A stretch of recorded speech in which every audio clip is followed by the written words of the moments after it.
We will do it live. I'll write it and we will do it live. What? Oh God, not this bloody thing again.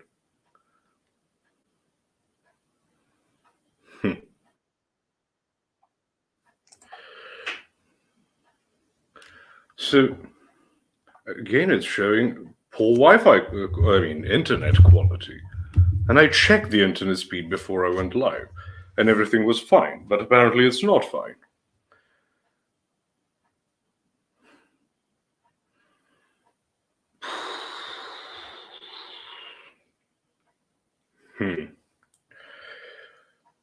This gives me pause because I'm not actually sure why. Again, I checked the internet speed and it was fine. Now it's again giving me the one dash, what's it called, bar thing.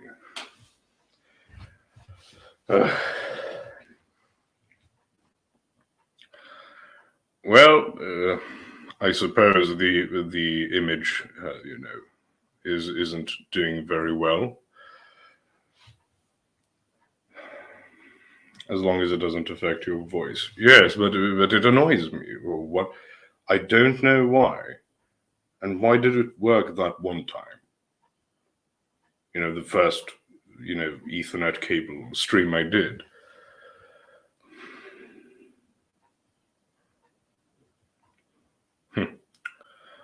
Well, no point in mulling over it. I'm going to have to figure out what happened. Because I thought it was the internet connection, because there were storms here. I heard that some infrastructure got damaged, and I thought, oh, yeah, well, okay. But if I checked my internet speed, like half an hour ago, and it was fine. So that's not the problem. Something else is the problem. So, whatever. No, we came for the voice. You have a face for radio, yes. And facial hair for, a telegraph. So,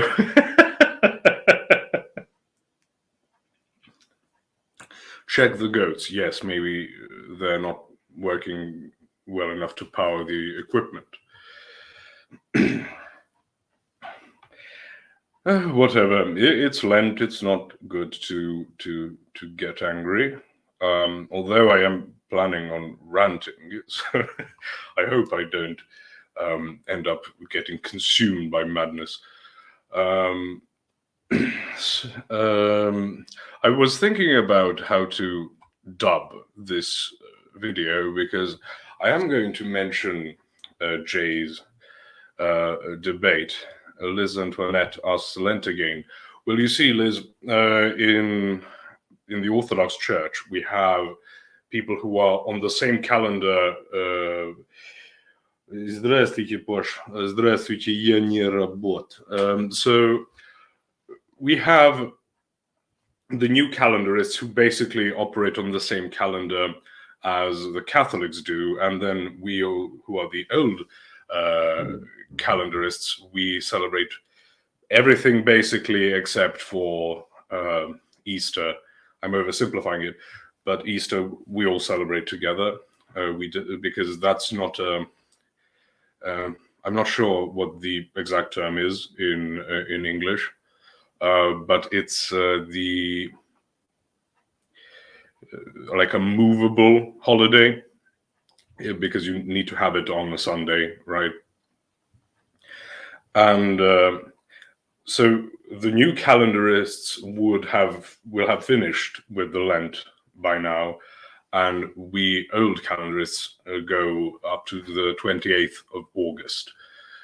So if people want to call in and do what I pretended I was going to do and mock people, not mock them, but tease them, by eating pig fat while they were on Lent, they have a chance to get back at me.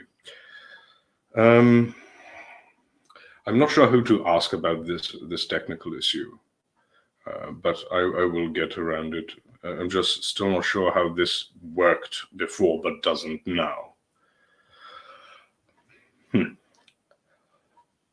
So that's the thing about the Lent that Liz Antoinette mentioned. Fire roasted hatch chilies and shredded beef tamales used to be my jam when I lived in Denver. Holy S, those things are phenomenal. I have no idea what I can't even imagine how that food looks, so I won't even bother. Sorry.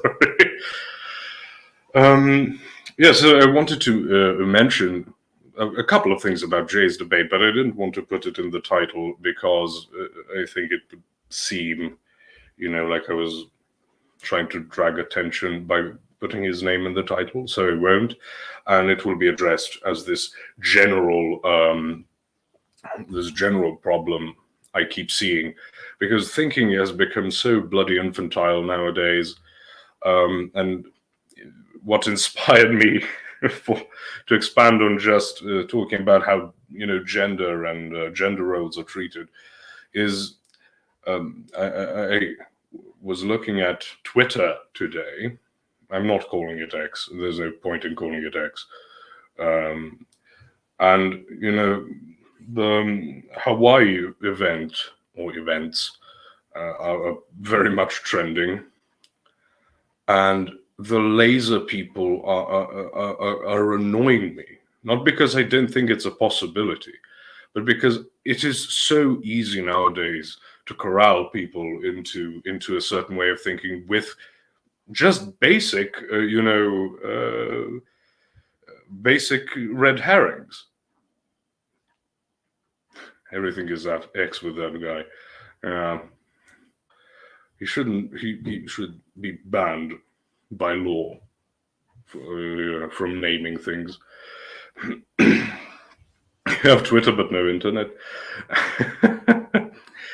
Oh yes. Rub some salt in my wound.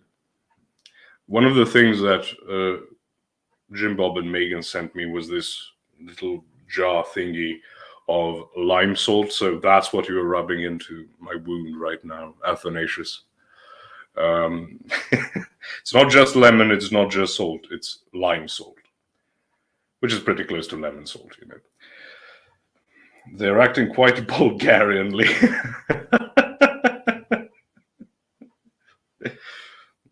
All right. Zuckerberg should rebrand his Facebook as Z. I don't know. I suppose if you pronounce it the American way, like a Z, I suppose it would sound silly enough. Z actually sounds not really cool, but at least like how all the cartoons from the 80s and 70s named aliens. Zglog Z. So, right, back to the debate topic. Again, people have already said that I'll talk about Hawaii a bit later. I just want to get this debate thing out of the way because I'm astonished by how poorly people think. And with Daniel Hekikachu, the biggest problem with him was how silly he is on epistemology. That would be quite an improvement on where and what he is today. So no, I'm rather pleased with how Jay did.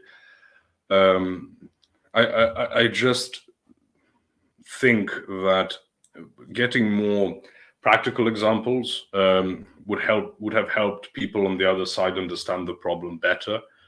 But he kept him in this, between the two walls of trying to, okay, how are you in continuation with the Old Testament, or from their perspective, the New Testament as well, but also how do you justify your epistemology and things like that. And from the other side, there was just nothing. It was just, we believe the Quran has been preserved, and you can look at certain secular sources. I mean, if you look at Muslim sources, no one would claim that the Quran has been perfectly preserved. That's just not a thing that happened. You had the reason it was codified and stopped being just recited was because many of the people who knew how to recite the entire thing were dying in battle. So apparently, this is at least the Sunni understanding, one of the four rightly guided caliphs, Uthman, had it codified. Actually, they had to convince him to codify it because he was dubious about the approach. That he says that, well, if the messenger of Allah himself didn't codify it, who am I to do so? And then there were people who were praised by Muhammad himself, who were reciting the Quran and said that there's nothing, that the one that is being codified is just not the correct one. It's a disaster. Like, Ubay ibn Ka'b, I think his name was. So, if the Quran didn't exist, how could we tell which part of the Old Testament were corrupted? That's a good one.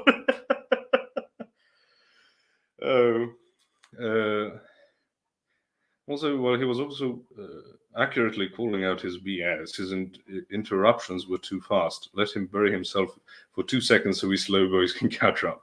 I understand. I understand. I also understand that Jay has very little patience for poor thinking.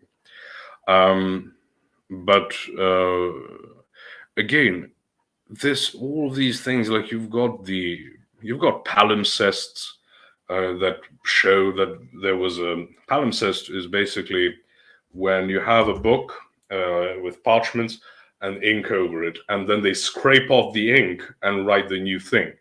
That's what you would call a palimpsest. And we have ones where you have different, a different Quran having been written. So right, it's a nonsense religion. It's in its entirety. I just wished Jay would poke him on that a bit, but he kept him in a more rigorous, more abstract debate or level of debate. So that's why I believe so many of Daniel's followers, who aren't particularly bright to begin with, thought he did well, which he didn't. He did absolutely horribly. And if you are going to say something has been preserved, another Muslim interviewed, what's his name? Bart Ehrman, because Bart Ehrman, a former Christian, now an atheist, and he's a textual scholar, not a very good one, but still is one. And he sort of talks about how there were changes in the New Testament, right? And this Muslim thought he was going to get one over on Christians, and trying to get Bart Ehrman to say it. And he says, "Well, I've got perfectly preserved phone books. I don't think that makes them divine." So, if you preserve nonsense over time, it's still going to be nonsense. So that's a major thing to think about. But go ahead, explain to us how Alexander the Great prophet of Allah, the great prophet, all historians agree that he was a Muslim, trapped these mutant creatures behind a giant wall of iron and copper, which was,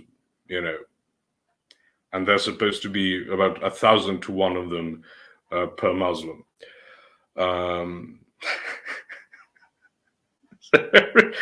Everything is so bloody silly, but they believe if they can make vague associations. But okay, that's just my basic opinions on the debate. Jay did excellently. I just think he should think about the slow boys as well, and add some much more practical examples. And he's got excellent people around him, people like Kai, and Sam Shamoon, who are excellent on these topics. Because I think for the general public, because these are not academic debates, they are very much popular debates. I think that would only improve. Jay doesn't like mentally handicapped people. Should he have more patience with the tard? Yes, but yes, Posh 2.0. I still don't know who you are, and I think I'd ruin things if I found out. It's not about people being tarded. It's about the fact that most people approach these things with a rather lack of curiosity or lack of rigor in investigation. So if they hear, oh, the Quran has been perfectly preserved, I don't know how that's an argument, but people who aren't rigorous in their thinking might take that as an actual argument. But if you tell them the great Muslim Alexander the Great trapped mutant people behind a wall of molten metals, they might give it a thought or two. So that's something, which is just my opinion. I know what it's like to be in a debate. You sort of try to push a very important topic and want to stay on point. So as we in Serbia say, everyone's a general after the battle. Well, you should have done this and that. So it's not really a criticism. It's a suggestion for future encounters with the Mohammedans. But another thing that I want to focus on more is Daniel's appeal to how Muhammad is prophesied when God says that he will raise up a prophet like Moses, and the comparisons there, because he also says from amongst your brethren, then they go to Ishmael, or Ismail as they call him, and also appeals to the idea of things like polygamy, or specifically polygyny, which is actually forbidden in Leviticus 18:18. Polygamy happened throughout the Old Testament. Never a good thing, especially not with prominent people who might be more known as these types of polygynous characters in the Old Testament, especially someone like Solomon. Like Solomon is not given as a great example of a person. His wisdom is praised, but he literally built temples to demons, which, not the best course of action for a man who is supposed to be worshipping Yahweh. When he dedicates a temple, he sort of tries to turn it into a pagan-like temple, like, may all prayers, that are directed at this temple, be answered. And God says, no, yeah, that's not happening. The question: do you think the Quran is ancient, or do you think it was written by Jesuits a few hundred years ago? I do believe it's very old. First of all, the word itself is Aramaic. A lot of the core terms are Aramaic. I mean, the Quran, I don't think the Jesuits would have the wherewithal to be able to do that and then sort of convince, a billion people to believe it was much older. No. I think that's an exaggeration. You don't need those types of theories to explain how it came about, because it was spread mostly through war. And when you spread things through war, you don't need a lot of intellectual rigor. So it's a silly thing. Again, the story of Alexander the Great already exists in other sources. But nevertheless, I'm not focusing on that again. I'm focusing on how silly the thinking is. So because there are people in the Old Testament who have multiple wives and even concubines, that means that it was lawful for them to do so. And as I said, King Solomon is mentioned, influenced by Jews. Well, yes, of course it is. They don't hide it. It's pretty clear from their sources. They used to call him the ear because he used to claim that everything he heard was from God. But what was I saying? Right, I mentioned Solomon because Solomon, who practiced polygyny, also built temples to foreign gods, aka demons. So the fact that God just doesn't lightning strike someone for doing something does not mean it's endorsed. And I again say Leviticus 18:18 is literally says you shall not marry women sister to sister, which is a bit idiomatic, but you compare it to other phraseologies, it is a way of giving a plural. And people who say you shall not marry two women who are sisters, like that's already been forbidden, like just slightly earlier. I can't remember the exact verse, but that's already been forbidden. Why would you repeat that specific thing, which was already forbidden? And we have the idiomatic, phrase, or at least construct, not phrases, perhaps. So people are talking in the chat, so I'll continue. If that is enough of these people, Moses led a military campaign, and so did Muhammad. Okay. I mean, David led military campaigns. He was persecuted, Moses was persecuted. Well, we can do this all day. We can give all sorts of examples, but when it says amongst your brothers, if you can just switch it automatically, like, oh, well, you have the Ishmaelites, which, by the way, there is no good argument to say, oh, Ishmaelites are from the Arabs. Sorry, Arabs are from Ishmael. Arab is not an ethnicity. Arab means people of the desert, like Aram means people of the mountains, where you get Armenians and stuff. Right? It's a description. It's a whole collection of ethnicities. You do not get this type of idea that, oh, you can genetically trace it from so-and-so and from amongst your brothers, now it can mean this or that, where all the time it's mentioned in the Old Testament how you get it from, through Isaac. I'm sort of bugging out, sorry.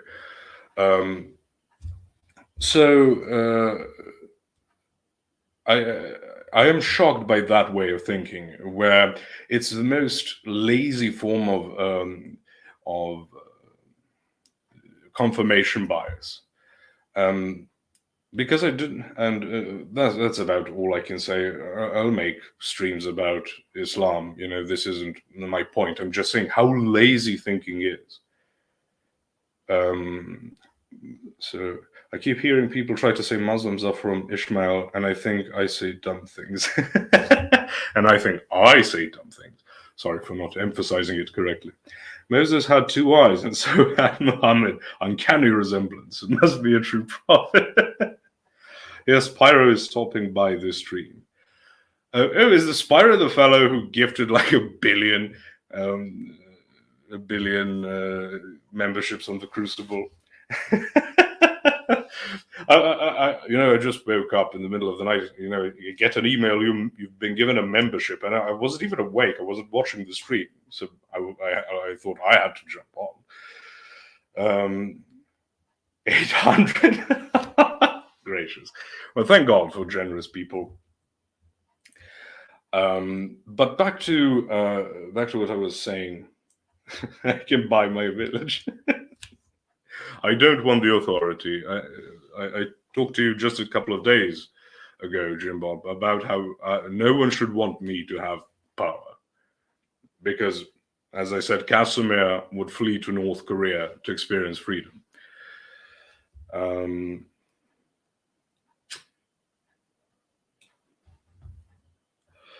Right. What are the theory that Islam began in Petra, because the first mosque faced towards Petra, home of the Nabateans, and Mecca is a much later development?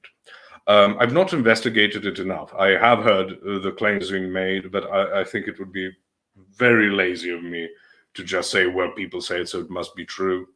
I think Islam is quite silly, so I don't spend too much time investigating all of these theories, because you've got a lot of linguistic critiques, you've got a lot of, like so many names are obviously from filtered through Greek. That's one of them.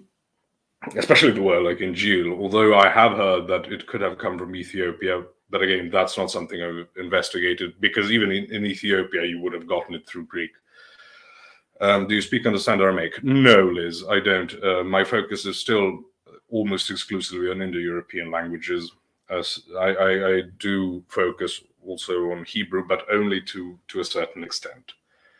I would never call myself a scholar of Hebrew either.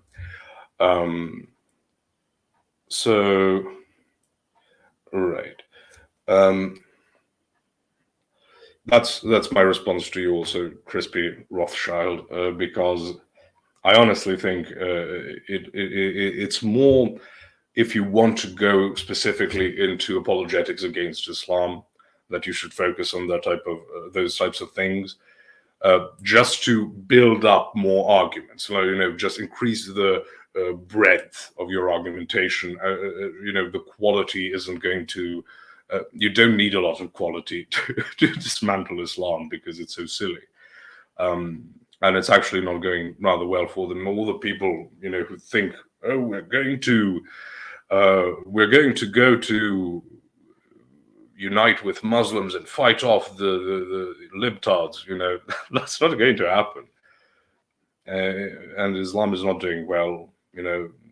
Recently there was a report from Iran. They closed around 30,000 mosques. They just lack attendance. Now, Iran is a Shia Muslim majority country, but me saying majority is sort of what I want to mention. They're no longer an absolute majority. They're now under 50% Shia. They're still the biggest single group. But, now that people have more access to their sources, and they can't just be told, oh, Muhammad used to go around and, saving orphans. And it turns out he had sex slaves and, sex with children. And there are other ones I shouldn't mention, I don't want to make it too easy for the algorithm. And most people I've seen leave Islam, it's sort of like, what? I can't believe that's true. And then people show them their sources and like, oh, wow. Iran also has the body mutilation surgery rate problem. Yes, it's because if you catch two homosexual men in a illicitous act, the one who is giving, can sort of be excused, but the one receiving cannot be excused. So they tell him, you are either a woman or we're throwing you off a roof. Or, I'm not sure they practice that particular method of execution, but you will be executed. And believe it or not, a lot of people opt for the surgery. Because I think it was in the 90s, there was one of these transgender activists in Iran. And, the mullahs weren't very happy about it, but then this activist said, okay, show me where it's forbidden in Islam. And they went through their sources and, came back empty-handed and, well, I guess this is allowed then. It's fun. Really, really fun stuff. Right. But I also mentioned the Hawaii thing, and I've only just started researching it today, so not going in depth about that. What I want to say is I saw a tweet about someone complaining how Biden tweeted, his account tweeted out how people in Malawi will receive about $700 per person. And this person from, but what was it? Right. But then the person who was retweeting it or screenshotted, whatever it was, I'm not good with social media, as people might guess. Sort of said, oh, 113 billion for Ukraine, but 700 per person in 700 can buy Serbia. Well, you wouldn't have to have bombed us in the 90s then, Athanasius, if that's even your real name. Right? So the person was outraged that this was the amount of money given to these people who are now completely and utterly destitute. Right? But the Biden tweet contained the phrase, "We are laser focused." And as you can imagine, most of the replies or comments, whatever they are, on Twitter were about, interesting phrase, laser focused, because you've got all the bloody laser stuff. And I got extremely upset because, the person made, like a basic, either a progressive or a paleoconservative point. The two would agree on this one. Both are more non-interventionist. I won't use the term isolationist. More anti-intervention. And are more focused on your internal politics, except not your geopolitical aspirations. And you'd think, and there were people there who were just, wow, this is horrible.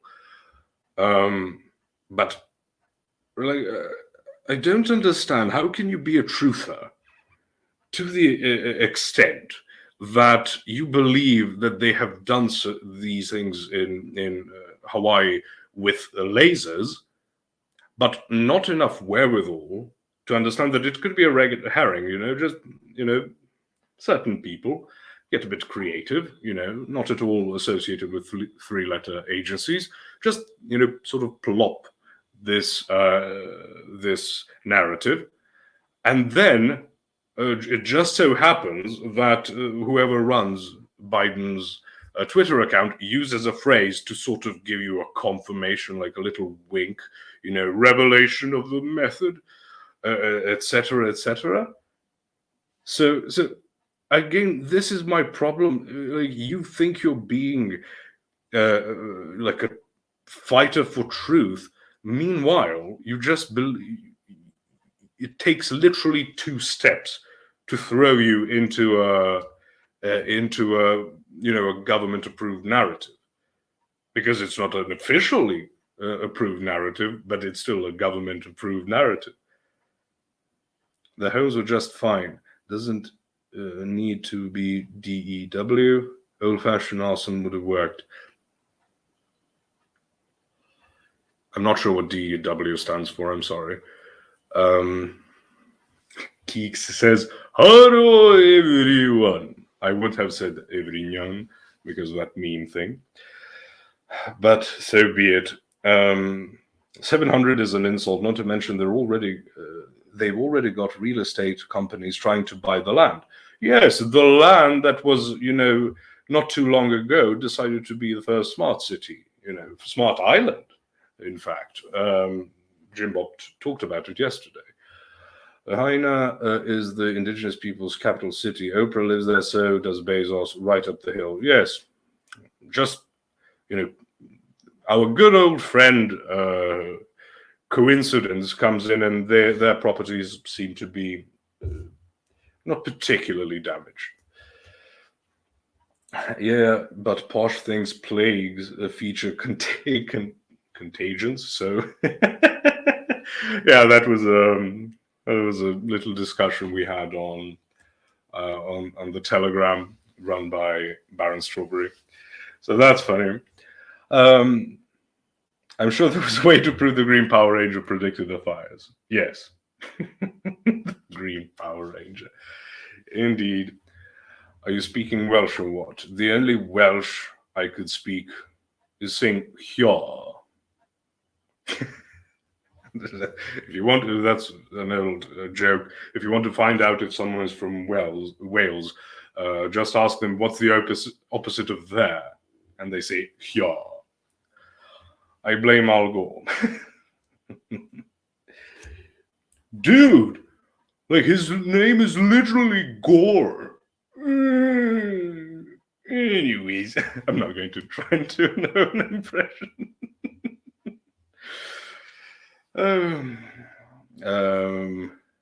Sure, there's a way to prove it. Right. So again, this is the problem. I will have to make a scripted video about this, because my rants start like this and end on discussing the historical difference of using hiragana and katakana in Japanese. So sorry about that. And if you want to, the topic will be, you cannot base yourself on being anti-something. That's a more general topic. But then specifically anti-liars. You can be, but as in, you cannot base yourself on it. Your opinions, not as in like make it your goal to go against liars. If you want to analyze what intelligence agencies are saying, and you think you just reverse it, like they'll just figure out how to just say the opposite. So I don't understand. The way I try to illustrate it is, if I'm in the co-driver seat, whatever you call it in English, and you're the driver, and we're at an intersection, and you should decide whether to turn right or left, and I want you to turn right because I've set up an ambush for you there, and you trust me completely, I just say, oh, turn right here. And you turn right, you get into an ambush. If you're going to do exactly the opposite of what I say, I just say, okay, turn left. And you turn right, and you end up in the ambush. I don't understand. This is not a difficult thing to understand.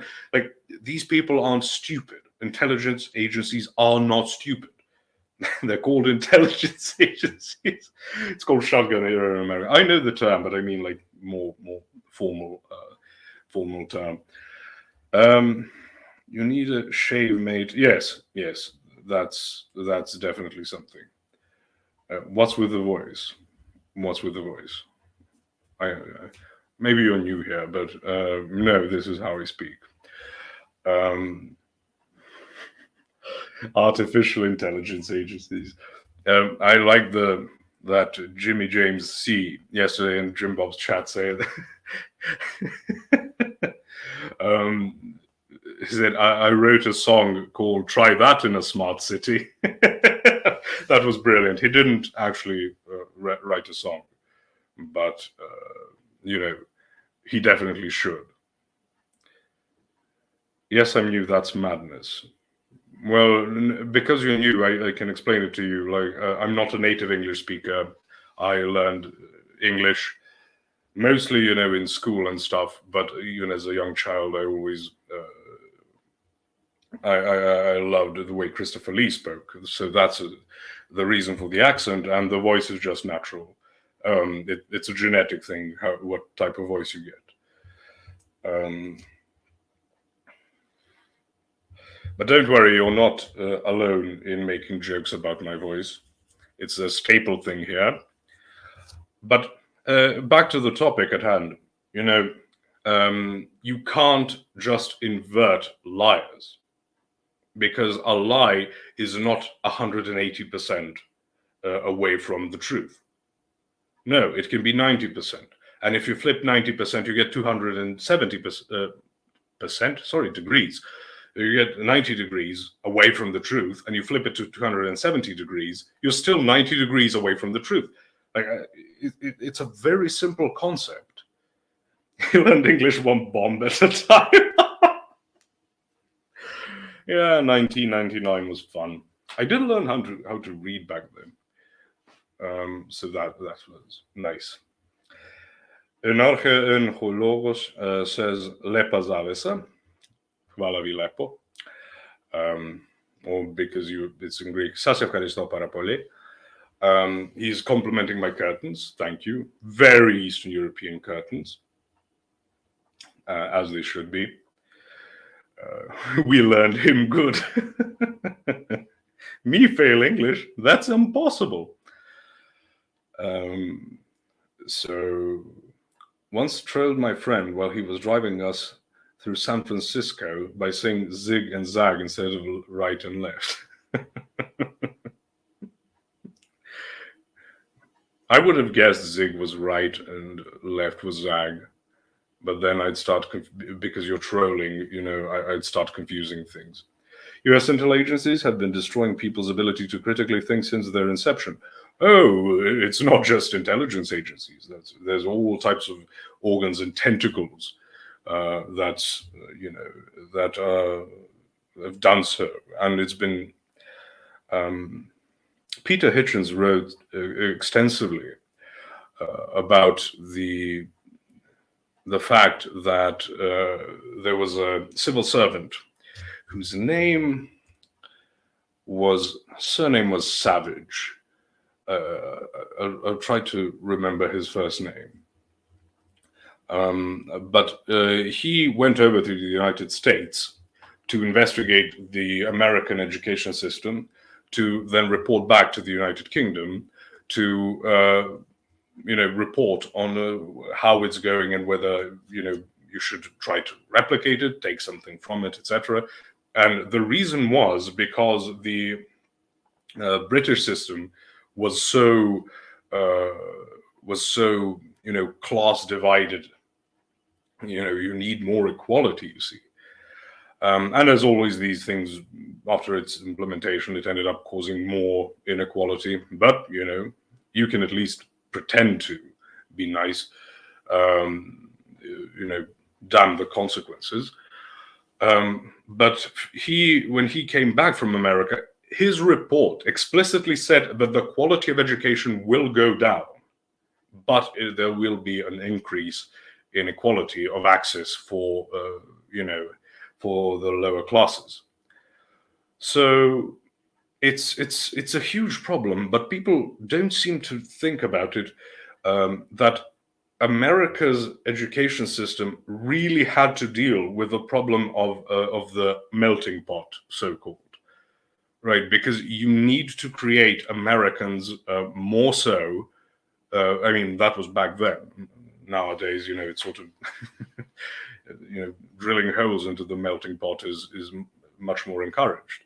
But back then, you really needed these inter-ethnic and interracial, problems that keep occurring, including violence. You needed to solve that. And you're going to have to then focus your education not on some liberal classical education. You're going to have to give instructions on how to try to attempt to create ethnogenesis, right? To create a nation, an ethnic identity. Yes, that's what I wanted to say. But you're obviously going to get people who get out on top, and then if you don't organize yourself around that, you lose the quality, which is again what happened with Britain later on with the closing of the grammar schools. Because in grammar schools you could have very poor people get some of the best education available in the nation, and they come out on top. They become actors and doctors and engineers and stuff. And of course there are problems with it. But then the alternative is you don't get the best and brightest people out there. You only ever get mediocrity. And one thing you don't want your doctor to be is mediocre. Okay. I used to be very New Age. I believed in the Anunnaki, aliens, perennialism, and syncretism, etc. For Joseph Campbell's hero was a hero with 1,000 faces was the greatest thing ever written. My journey to orthodoxy has been painful. You have to admit personal failure to look into things carefully. Yes, I was cradle orthodox, but I did lapse at point. So that's a problem. But I understand, and sometimes unless we undergo failure, or as you said, admit it, you can undergo it but not admit it, you will just keep on rebelling and rebelling and rebelling, and it doesn't end well. You think Posh has doilies on the table? Those curtains make me think he does. Yes, I do. Not on all tables, but on a lot of them. Oh yeah, my favorite YouTuber. Thank you, Shareholders United. Okay. Anyway, any conversation with these type of people, they think they really see reality as it is. It's really sad, actually. Yes, and both I individually debated Kale, and Jim Bob and I as a team debated Kale and Spirit Man. And it's impossible to talk to people who literally believe that contradictions are just, they don't actually exist. They're just apparent. They seem like contradictions, but ultimately they will resolve in the one, and all of that nonsense. So if someone literally can admit that contradictions in their positions are proof of their positions, there's no arguing there. You're not going to make it through. I'm sorry, but these people, again, as we Orthodox Christians believe, all of these problems are of a spiritual nature ultimately.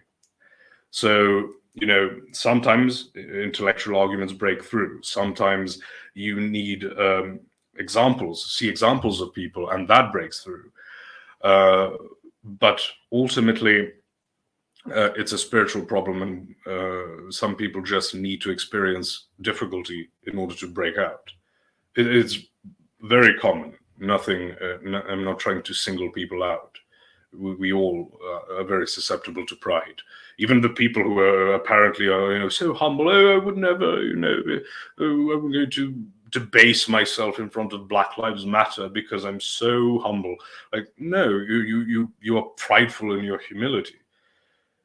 So it's nonsense. But pride is the origin of all sins. It's extremely obvious, but you need an actual system and quite a bit of self-awareness in order to be able to recognize that.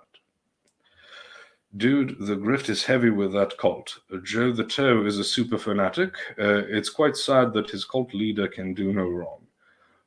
Yes, because it allows you to conclude anything you'd like. Right.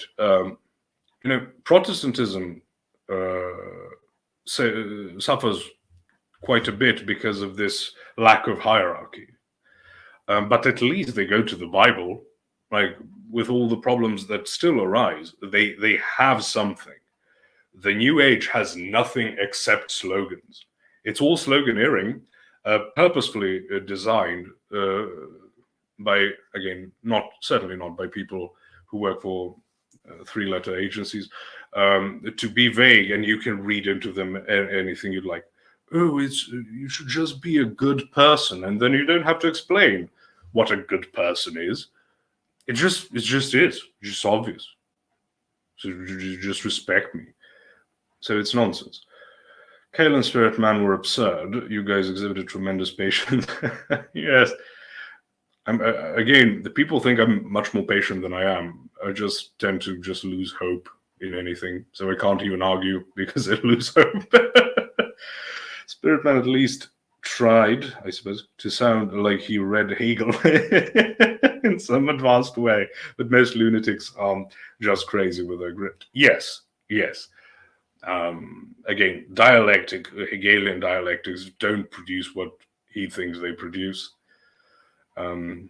D. Sims, who is Spirit Man, Jim Bob and I debated him and Kale. So wherever one can find the Crucible backlog, so you look it up there. But he's this New Age nonsense machine. But at least he was nice, so I have to give him that. The New Age has Bluebird type aliens and the Galactic Federation. Yes, it's always like these small variations on things that allow them to believe that they're unique by being the same. So that's nonsense. said he's more Hegelian than Hegel. Oh, good. The church, this is Isabel, the church I went to has a target demographic, part of what opened my eyes to the bigger issues with Protestantism. Yes, and I believe it was a Lutheran church. And again, Lutheranism started off really strongly. Oh, that's a good point. Thank you for giving me a segue, Isabel. There's something to think about. The Jesuits were started as an extremely conservative thing, to fend off, like literally a military type of organization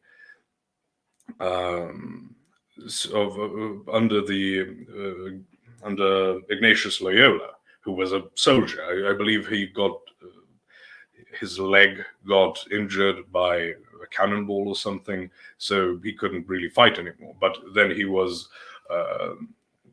sort of conscripted by the Pope to form this anti-Reformation or anti-Protestant, if you will, organization. So they were supposed to be extremely conservative, extremely protective of dogma and everything. But as I said earlier on, you can't base yourself on being against something, because you end up being influenced by it. As in, you shouldn't be a Christian because you're against, the modern gynocentric society. You should be against the modern gynocentric society because you're a Christian. And it's extremely easy to fail to recognize what your actual basis is. So beware of that constantly. It's very easy to fall into it. But as I said, what are the Jesuits now? And what have they been for quite a while? Because, they started improvising. You start being very Machiavellian in the way we use the word today, as in, like, the ends justify the means, as a very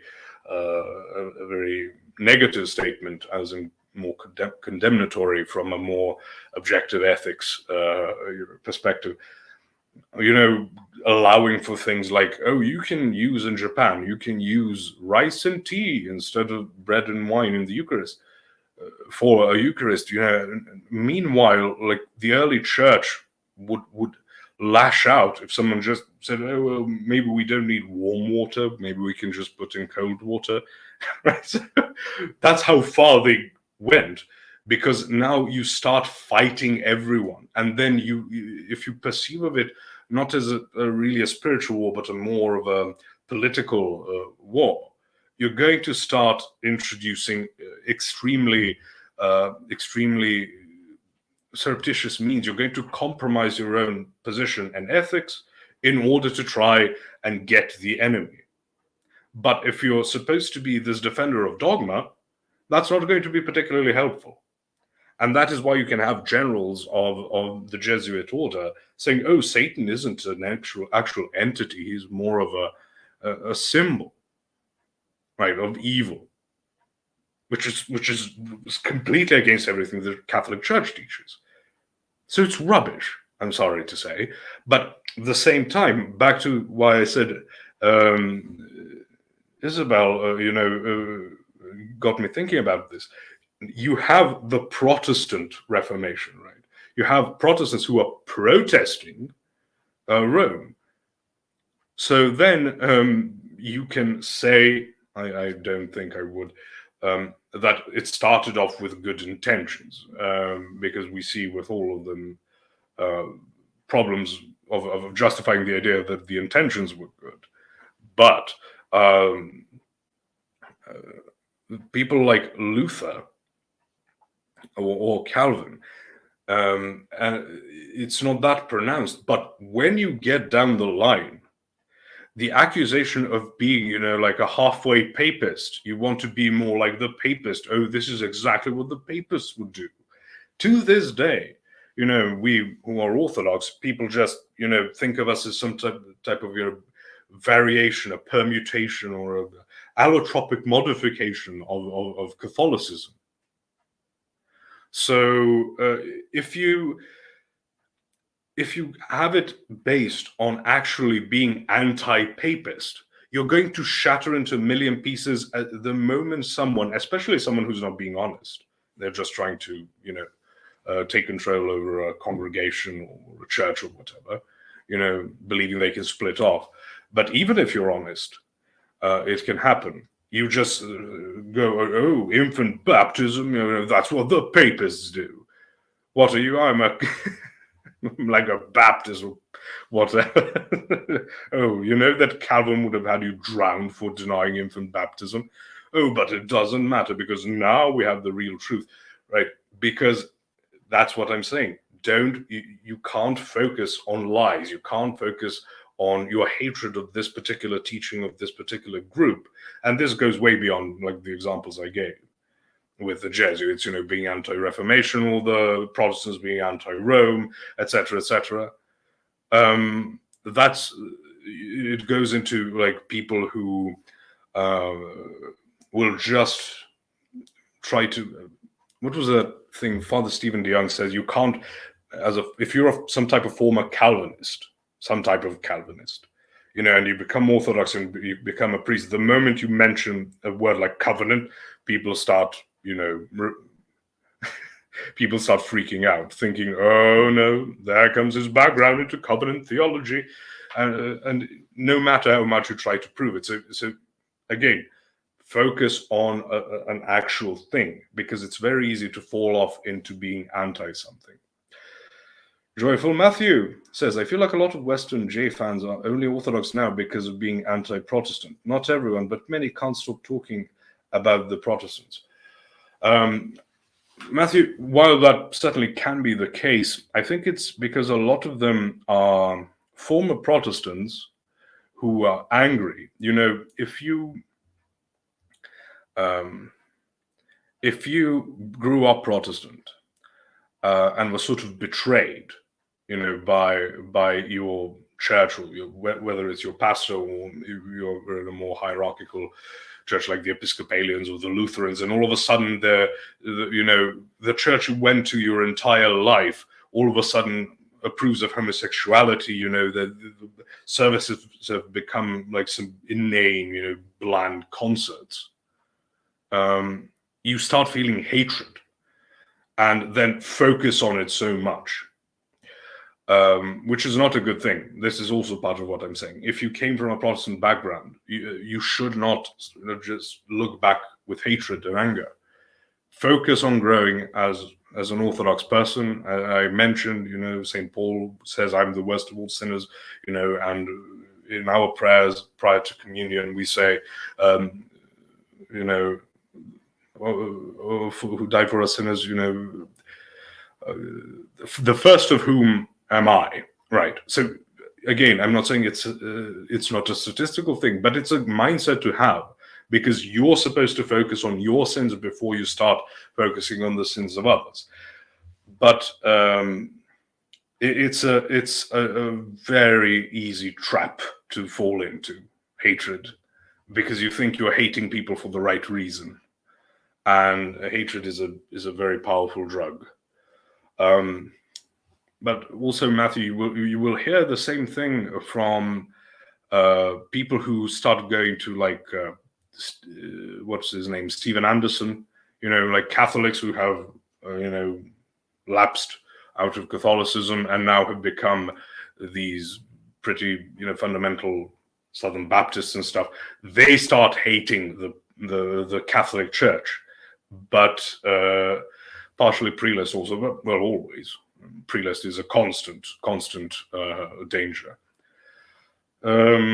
So I'm not saying you shouldn't be against it. I'm against Protestantism, but if I developed a hatred for Protestantism, that's much more likely to consume me than accomplish my goal of trying to bring Protestants to the Orthodox Church.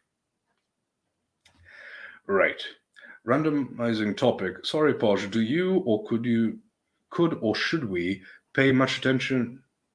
Sorry, it's a bit poorly worded. Attention to Otac Arseny Jovanovic, what can you tell us about him these days? Arseny Jovanovic doesn't ring a bell, honestly.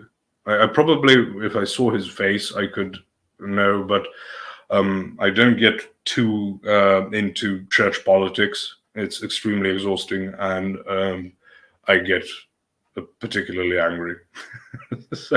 so I don't follow that much. You would have to ask someone who is clued in on this. I can't help you, and I'd rather not, give you a wrong answer. Okay. Exactly. Focus on Christ. I don't want these New Orthodox converts to stop being Orthodox. I want them to forgive whatever is causing the hatred. Yes, we can agree on that. We can agree on that. Protestants have nothing to be angry about. Us Catholics, on the other hand, everyone's got something to be angry about, including us Orthodox. There's a shortage of things to be angry at. But don't make it easy for the demons, at least make them work for it. Is that too much to ask?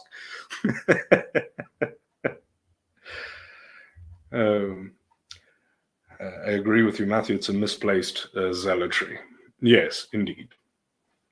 Also, zealots used to kill people, so I know you mean in the modern sense. So don't become either type, except be zealous for Christ and what he taught. And it's not just be angry at prots or papists or Muslims. So we have to make sure to not make it easy for them. Posh, how would you respond to an unbeliever bringing up Isaiah 45, 6-7 about God creating evil?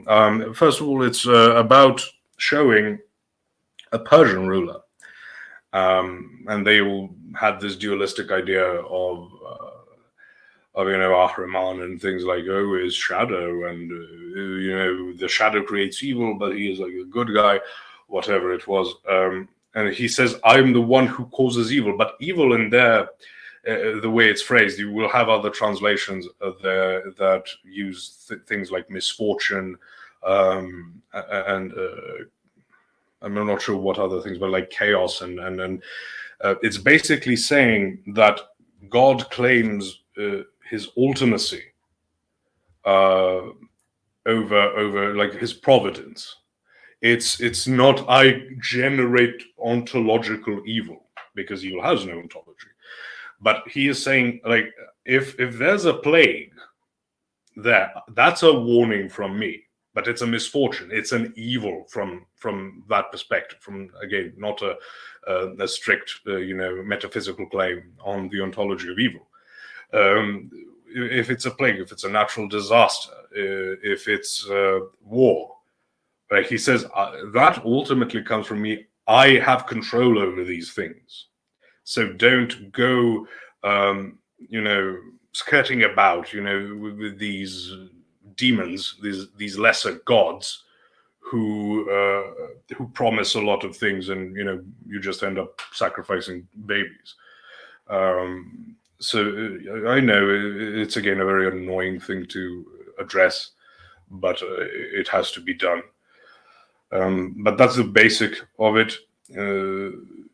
People will say it's the exact type of place where a person would say, it says evil, but people try to hide it by translating it as misfortune or disaster or whatever. No, there's no reason to say there's ontological evil as a word, as this singular meaning of the word, like word concept fallacy. It refers to what I'm saying, and in historical context, that's very clear. Didn't the Catholics destroy Byzantine? Probably mean Byzantium. Should the Orthodox not be angry the Catholics sacked Constantinople? You can be angry about it. What's it going to do? You should just have, tread carefully. Don't be naive, don't be silly. But what me just going to, like, okay, in Serbia we don't have too many Catholics, but like going to the north to Vojvodina, and there's Hungarians there, just find a Hungarian and go, "You bastard." Probably doesn't even know anything about it. So there is no point, from the perspective of Orthodox theology. People who do evil are deceived. They're enslaved by demonic powers. That applies to Orthodox as well as non-Orthodox. So don't allow. As a Romanian, I approve. Well, but it won't achieve anything, right? I don't need to be angry again, at Catholics to not about the sack of Constantinople in 1204, to not want reestablishing communion. My reasons for not wanting to reestablish communion are not based on anger, but on consideration of history and teachings and doctrine and holy tradition and stuff. Also, if you want to be biblical about it, like, why does God allow for Israel to be conquered? Like, the northern kingdom of Israel is just wiped out, but Judah to also fall under slavery. It's because you have not been a good servant. Now, you can't just say, "Oh, that means the Catholics were right." No, that's not how it works either. It's just saying, "Oh, so you mean the Babylonians were good?" No, that's not how it happens. It's a very, again, infantile way of thinking.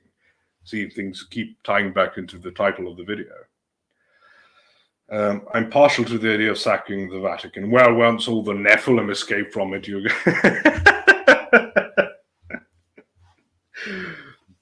right.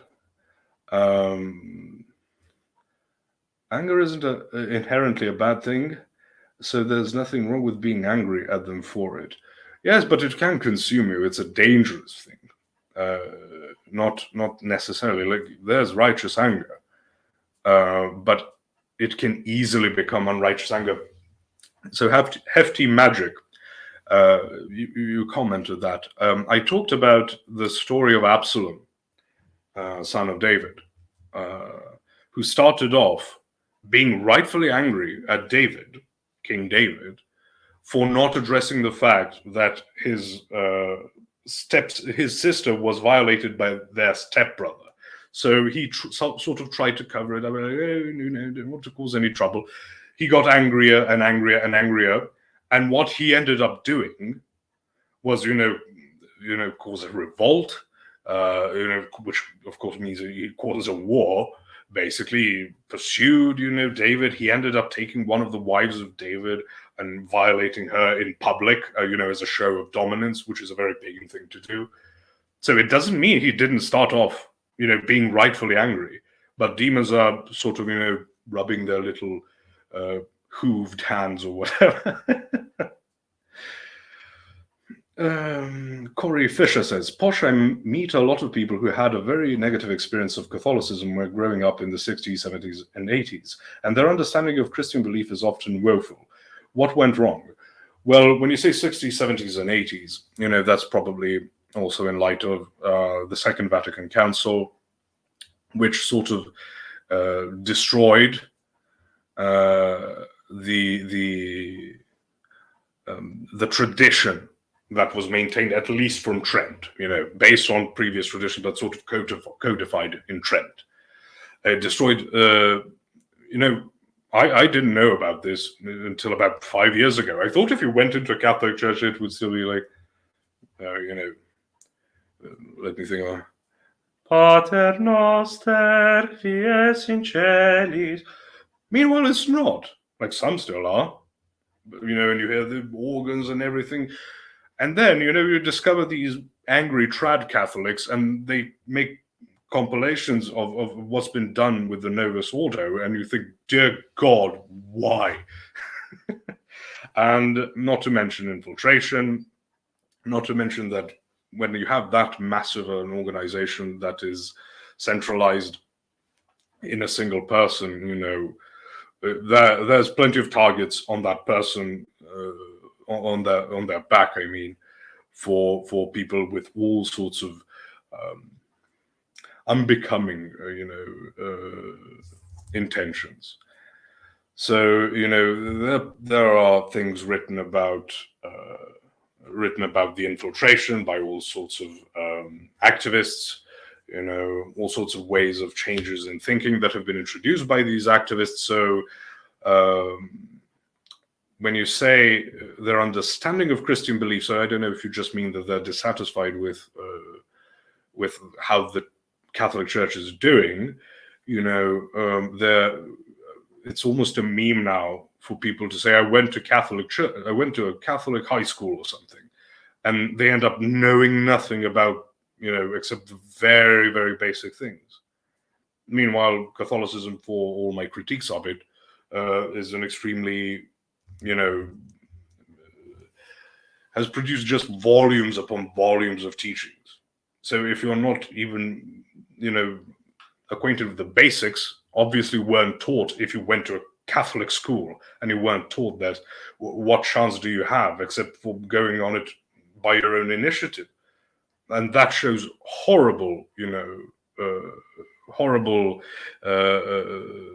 attitudes from like the local parishes, because you're supposed to bring people up. Also, the parents should bring people up in the faith and not just in rituals. But if they can't do it on like the simple people, they're not particularly educated or something, go to your priest. Like, have children attend, especially nowadays when it's so easy, attend like lectures and stuff. But I think things started to fall down and they were infiltrated. So this giant, extremely aggressive organization became just pathetic, to be honest, as far as its ability to defend itself and its teachings. Well, Emmanuel, I think Jay is a showman, and I don't judge the Orthodox on him. And a lot of his fans live vicariously through him to defeat the Prots. Just how I feel about it. I think he's a showman, as a presentation. Like, the man is extremely well read, extremely intelligent. I just think he tries to make it fun. You can find like some older lectures, especially of him, where he just talks about it, and that's fine for me. I don't mean this as an insult, but just droning on and on about these topics, that doesn't bother me. But he also wants to have fun. He also wants to make it fun for other people. So I think that's fine. I don't think he's a showman if you mean like he's a pretender. He's pretending that he believes the things he says he believes. I don't think that's true. Jay is joyful. Okay. Yeah, I will be opening it up to people soon. I don't know whether to address like things like when I jumped on Jim Bob's stream yesterday, I ended up mentioning something about gender because near the end the topic came up. His showmanship is cringe, but his arguments are good. I actually like his style of humor, but I understand people might not. But so that's, for me personally, it's a plus.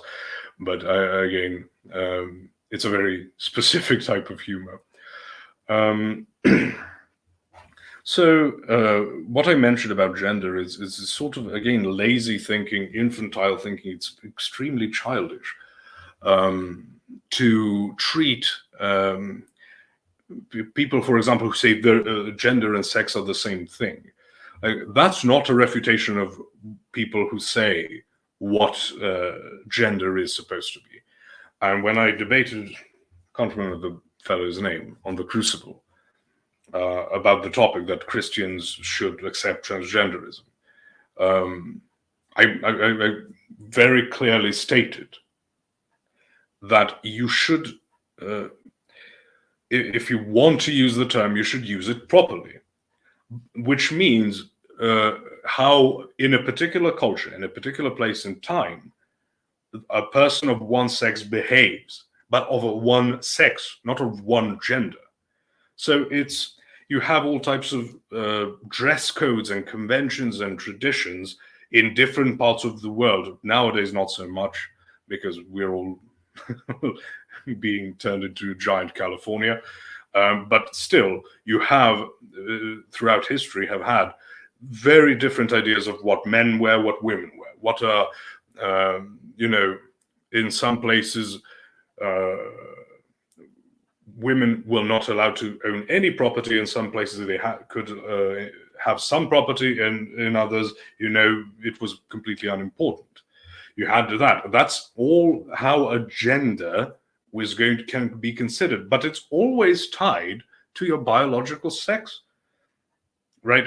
So it's not a postmodern thing to accept the idea of gender. Maybe the term is confusing. Maybe there should be other terminology implemented, but that's completely different from saying, oh, they're the same thing.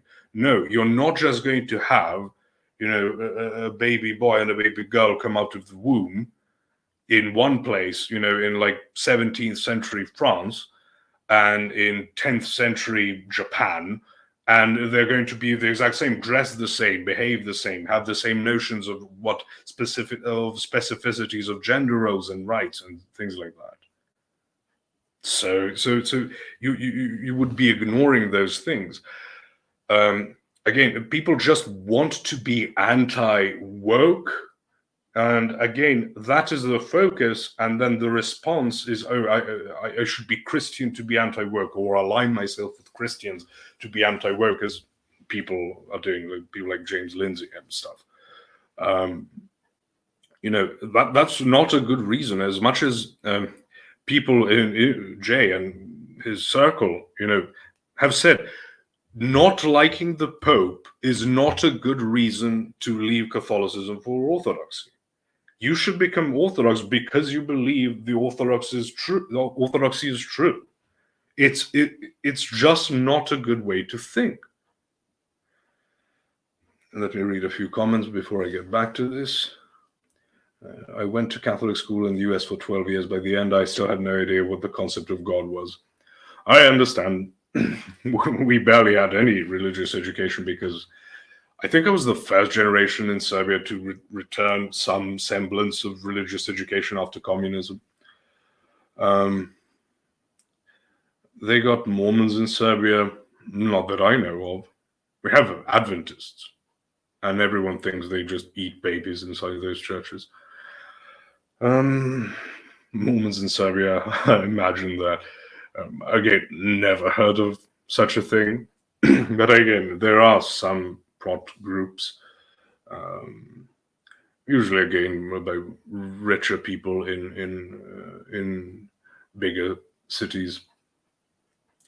Do you think the fundamental principle of libertarianism is do as thou wilt, or property rights? If we give them property rights, and the premise is that they own themselves, therefore the right could. Okay. You continue. Could it be argued under the Orthodox worldview that God owns your vessel and or soul, so the logic doesn't follow? Kaz, I actually debated Casimir on the Crucible. This ended up being me promoting my debates on the Crucible. It's the first actually debate I had there. So libertarianism comes from this idea, developed by John Locke,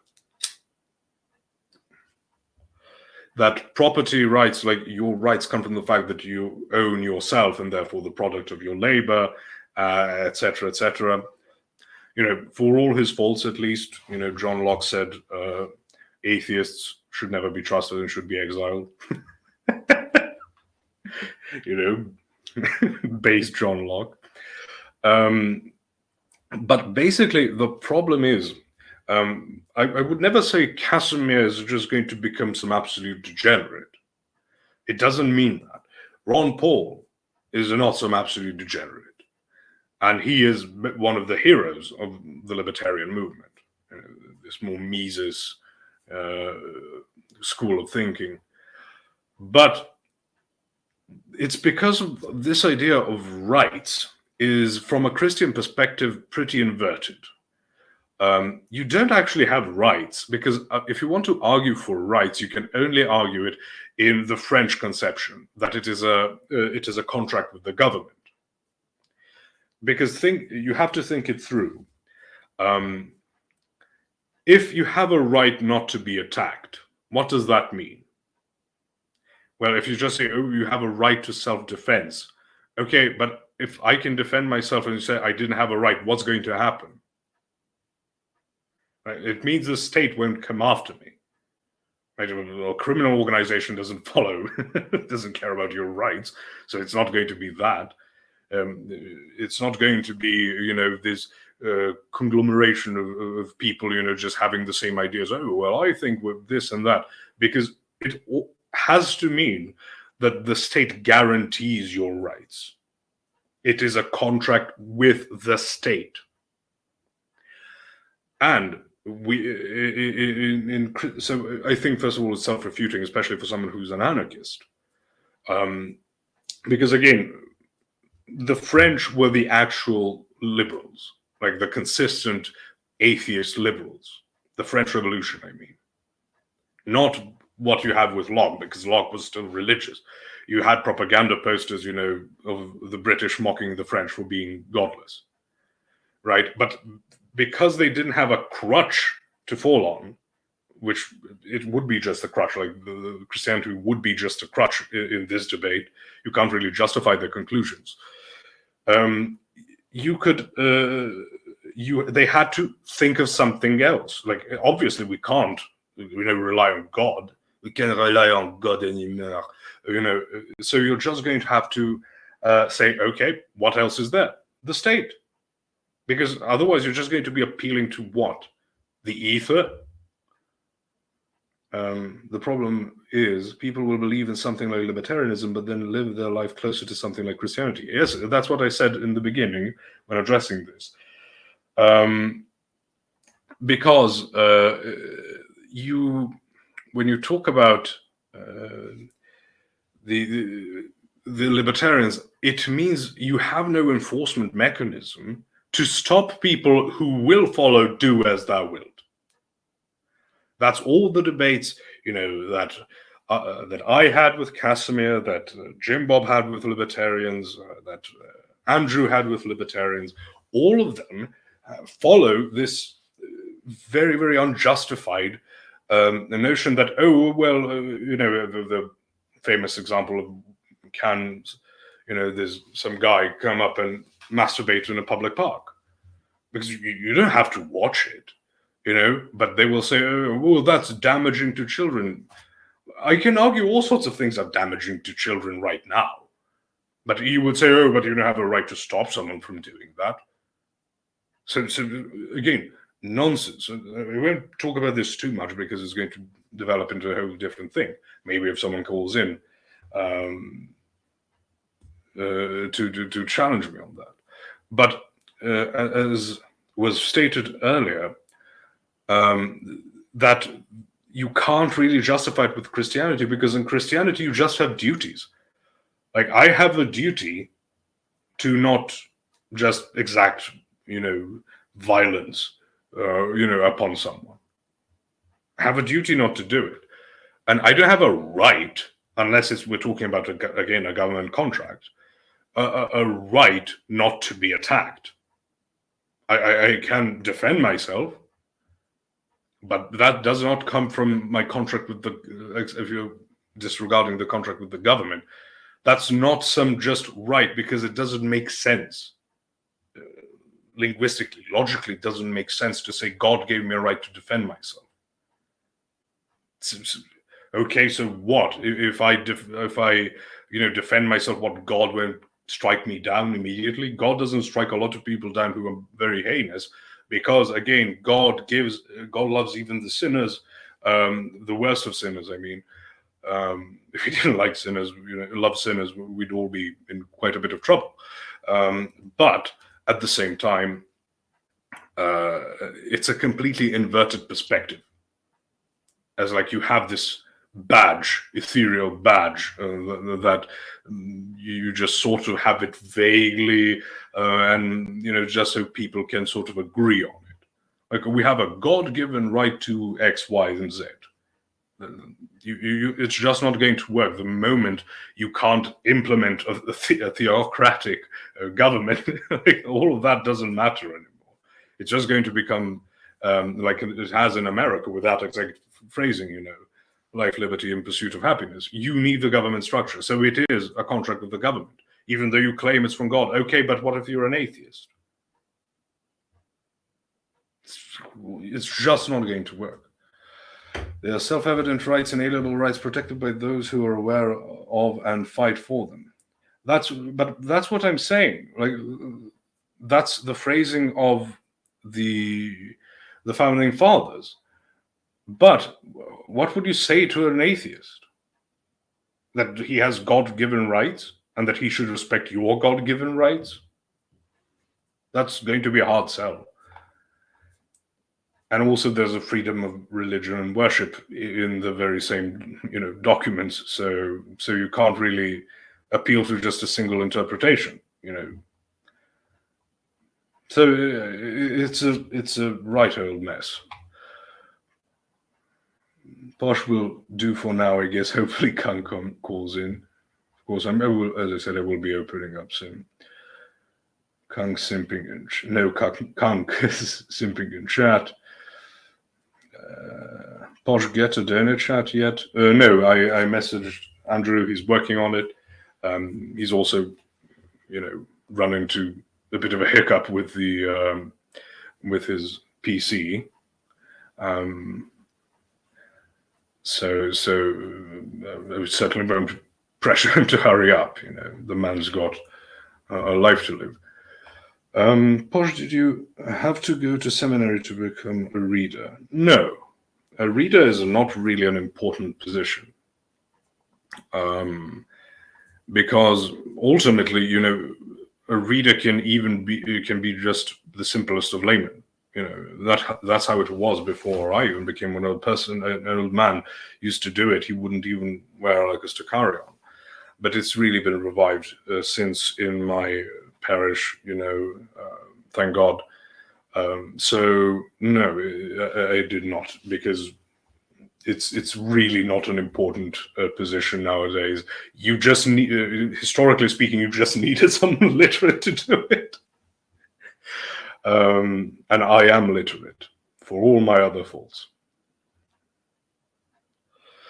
Please distinguish duty and right. How are they not related?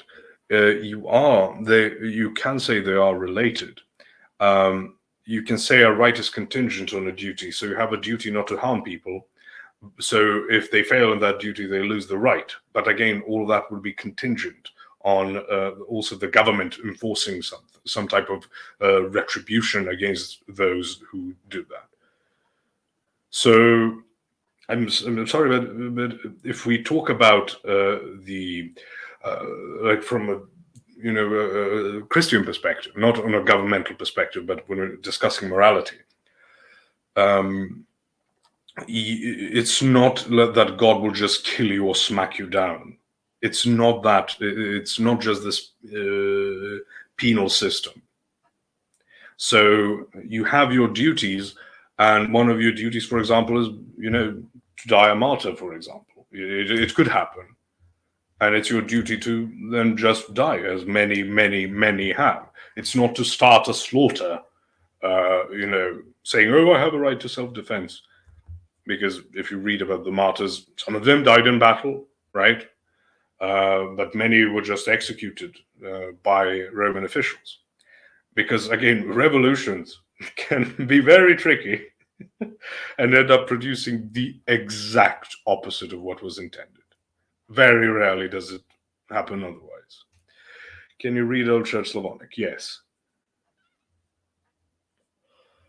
I can. Not, of course, as easily as I can modern Serbian, but I've gotten quite used to it. At an early morning matins, the priest asked me to read because the reader was late, and just a catechumen. Yes, technically, even non-believer can do that part. Right?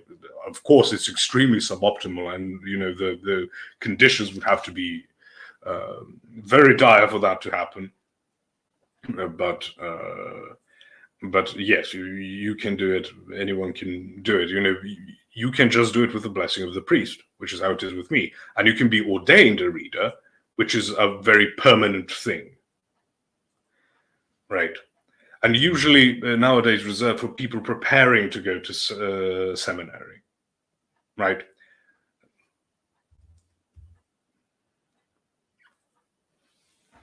Any tips for the other readers out there? I'm not sure, because it depends on what how big your parish is. Like, do you have deacons? Because that changes things a lot. What your duties are? Is it just to read the epistles? Have Dawkins be a reader. Reading the epistle of Saint Apostle Paul. I can do a Richard Dawkins, but I can't sing a Richard Dawkins. Okay, time to open up to people. Maybe we have argumentative libertarians, Protestants, people who believe we should just do the exact opposite of what the CIA says, because that's going to really help us out. It's not going to help us out. They'll figure it out, believe it or not.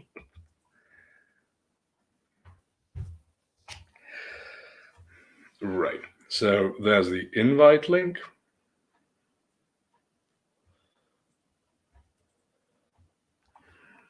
Many atheists believe there are too many religions for them to not all be wrong. It's easy to fall into. Yes, I understand where they're coming from, but it's a poor argument. There are many, they wouldn't, for example, use the same thing about saying, well, there are many, schools of philosophy who believe that what's ethical is based on your will. Like, they wouldn't accept that. Again, they have a whole problem with having any ethics at all, with materialism and all. But then they wouldn't agree on that. So it becomes very ridiculous very quickly. But yes, it's like, what's the meme? There are 3,000 whatever religions in the world. Let's say just 3,000. I can't remember the number. 3,000 religions in the world. You believe 2,999 are wrong. I just believe there's one more that's wrong. That's a nonsense argument. Completely ridiculous. I don't know. I had logic in school, like third year of high school. We had logic as a what do you call it? As a subject. Scott Summers, can you hear us? Yeah. Excellent. I'm just here for the attention. My parents didn't give me enough as a kid, so I'm just grifting on your stuff. I feel like I'm talking to Chase right now. It's the same type of humor. That's right. No, I'll just patiently listen and chime in whatever. I did want to talk to Matthew, because Matthew's still doing his thing, and just chime in my perspective coming from the New Age, whatnot. Go ahead. Well, I think that we're in a peculiar moment. I mean, I'm just gonna ramble here for a second. I came from a Protestant background. My mom's Protestant. I went to a Catholic high school, and I didn't. There was no, people would tell me something like Christ died for my sins. It didn't register. I started exploring Eastern mysticism, so read the Bhagavad Gita, read the Tibetan Book of the Living of the Dead, the Tao Te Ching. I got into the I Ching. I read some of the Vedas, and I started to get into kind of shamanic thinking, which led me down the road of psychedelics again. So I'm just rambling here. I don't know. You're just presenting how you got to it, so you're not just rambling. Right. So I'm just trying to present that actually this, where I'm coming from, is not super unique. So Matthew was talking earlier about, people who follow Jay, that they're just against Protestants and all these things.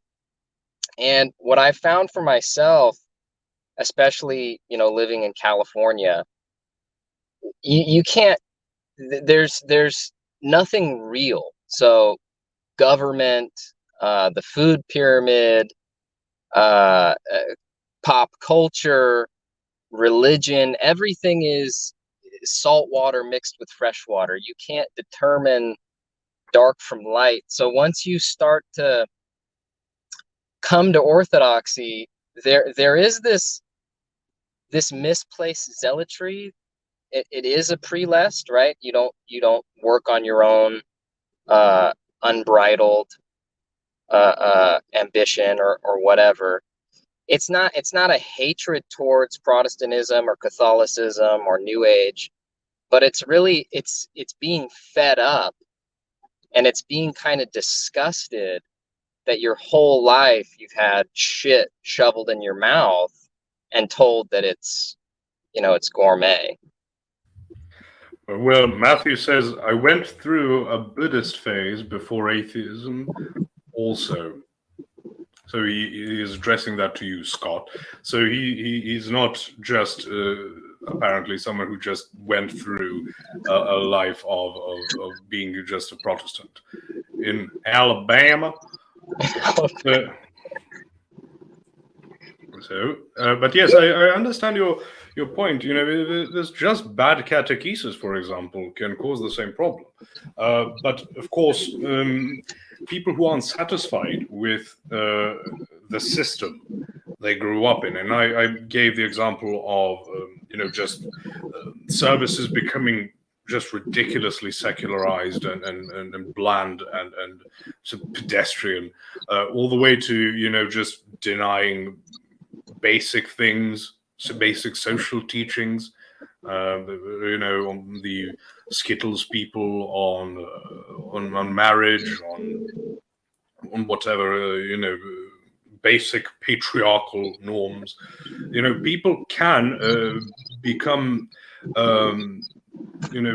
dissuaded, and then fall into this free fall. That happened to me, for example. I became an atheist at one point I was about 12. I grew up, so at 15, I gave it up. But prior to that, I did have problems. And I remember I also became a socialist, and I remember when I had to give up that because, I started reading a lot more, political philosophy and stuff.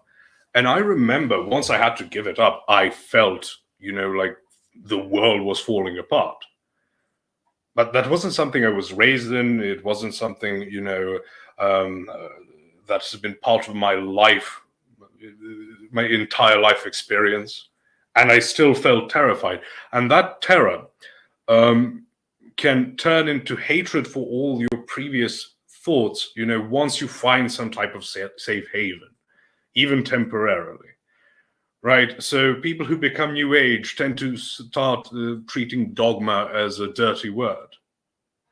Right? It can happen with that. And it can very easily happen with people who grew up, Protestant, then lost their faith in whatever branch of Protestantism they grew up in, and then found some safety in Catholicism or atheism or Orthodoxy or whatever, and then develop a hatred for their upbringing. Sometimes they just don't care, but it can very easily happen to grow into hatred. Right.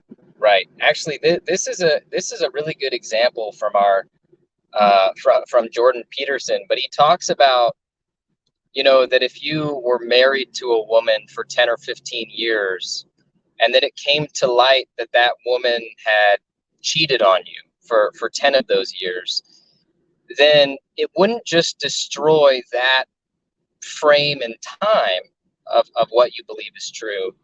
You'd actually have to go back all the way to the beginning, and you'd have to reassess, well, what did that mean when she left? What did that mean when she said that? So your whole worldview collapses.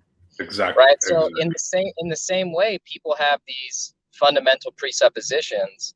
And I remember clearly when I heard Jay said, X is a necessary precondition of Y therefore X. People have these presuppositions that, Joseph Smith is a prophet or Muhammad is a prophet, and it's the core tenet of their belief system. And when you try to dissuade somebody from that opinion, it's like their immune system, like their mental immune system kicks in. The killer T cells come and they start to attack, right? What you're saying. There's an emotional response that they can't examine your argument, that the evidence. They just want to, and what that is they're hanging on to this semblance of how life is. You're basically telling them their whole life is different than what they thought it was, and Yes. Yes. it doesn't work. And it's also part of it is also just that is your idea of what normal is. Not to mention, you gave example like Mohammedans. First of all, there's a danger of apostatizing in Islam. That's one thing. But also, like, if you grew up in it and your entire family is Muslim, what's that going to do with your familial relationships? It can cause a rift between you and the entire rest of your family. It might not, but there's absolutely no guarantee of it. There's a great probability that it will at least severely damage it. So it's far from being an easy decision. Neurojack, you were here first, so go ahead. Hello, thank you. Yeah, I since we're getting on to the subject of I guess New Age-ish, pagan-ish framework, and also how it relates to Orthodox versus Protestantism and stuff like that. I mean, I guess I want to apologize first because I think the way I framed what I said yesterday was probably a little bit haphazard. You're a little quiet. Yeah, sorry. Is this better? Yes. That's a little better. Okay, sorry. So yeah, just first I want to apologize for yesterday. I think the way I phrased what I was saying was probably not really that accurate. But if you remember what I said, I don't want to repeat it. But basically, I'm trying to understand, like, this historicity of paganism and mythicism and Christianity. It seems like we've kind of had a jumbled view of things in the West for sure. And, someone like you, I think you have a much more solid understanding of kind of a timeline. And I always bring this up, and so I apologize, but I think it's very important for us to kind of understand where we are,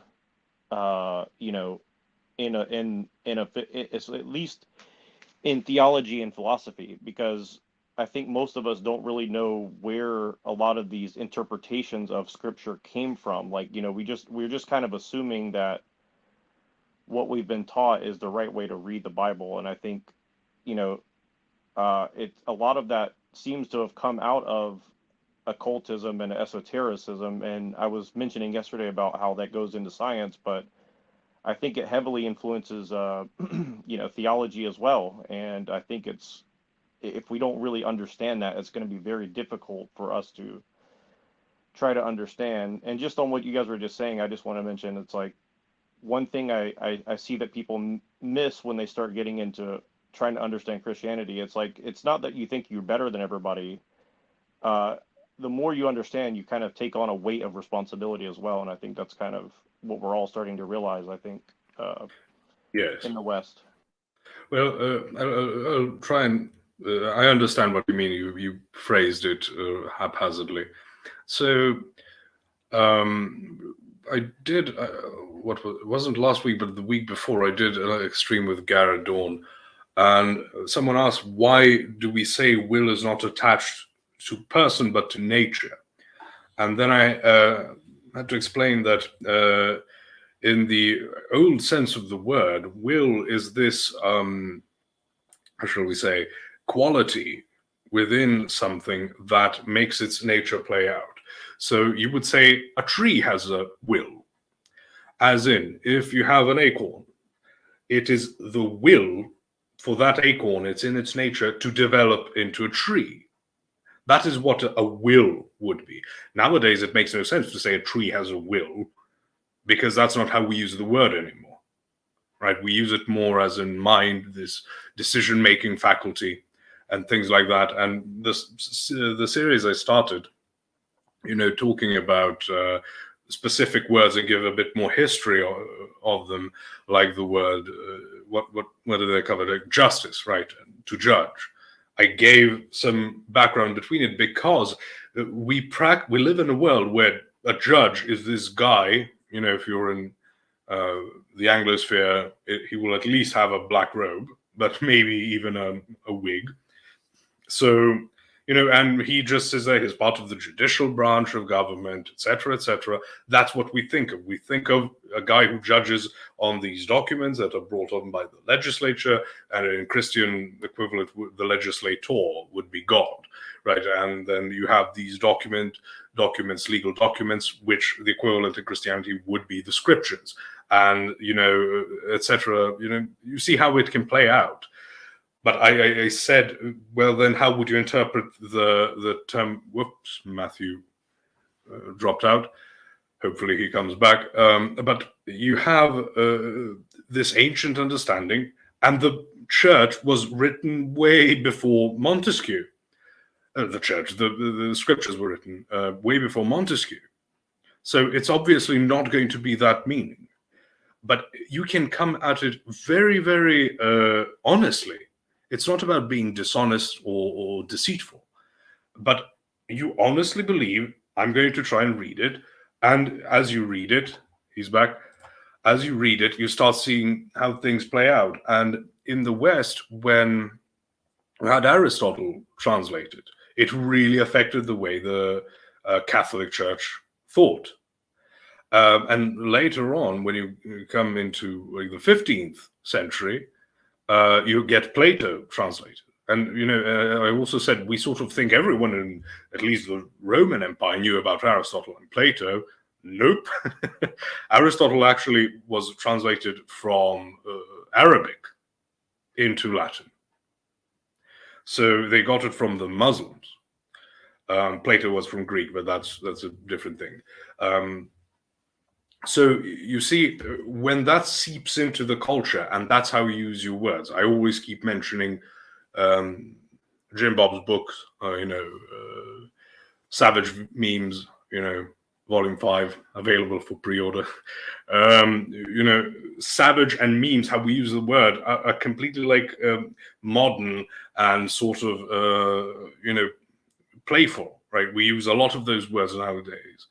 So, hey, king, that's a very common mimetic term right now for men to refer to each other. You say, well, are you saying you're a monarch over blah, blah, blah, blah, blah, blah, blah? No, you're just having fun.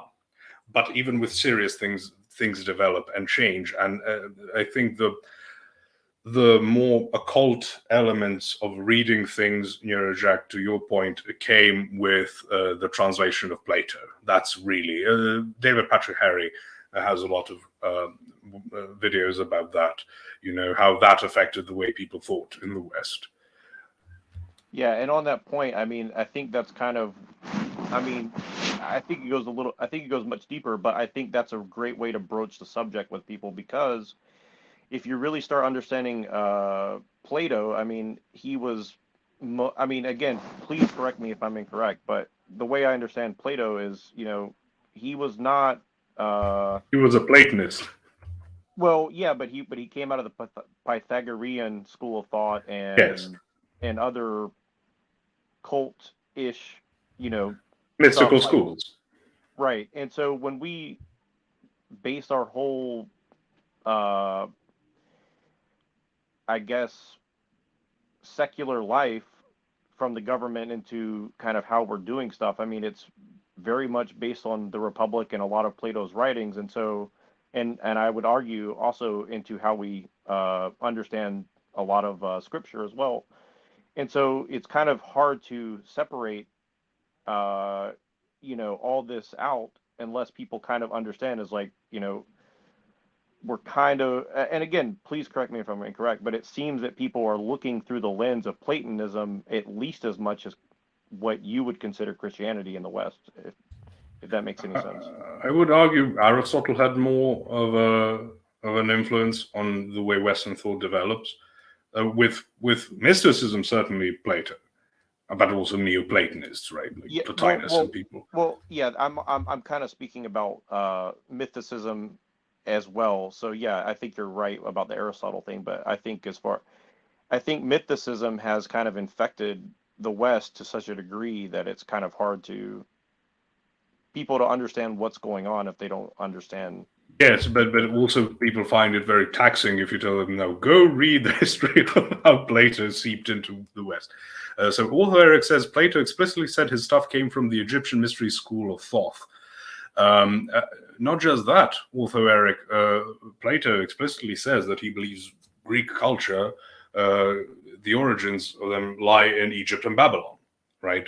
So it's no secret, like he didn't do it again with rubbing his hands and stuff. So yes, mystery schools are very common, were very common back then, right? It wasn't like we think of secret societies today where there's a very nasty, connotation that comes with it. It was just like, oh, you're initiated in this school and you are in that school.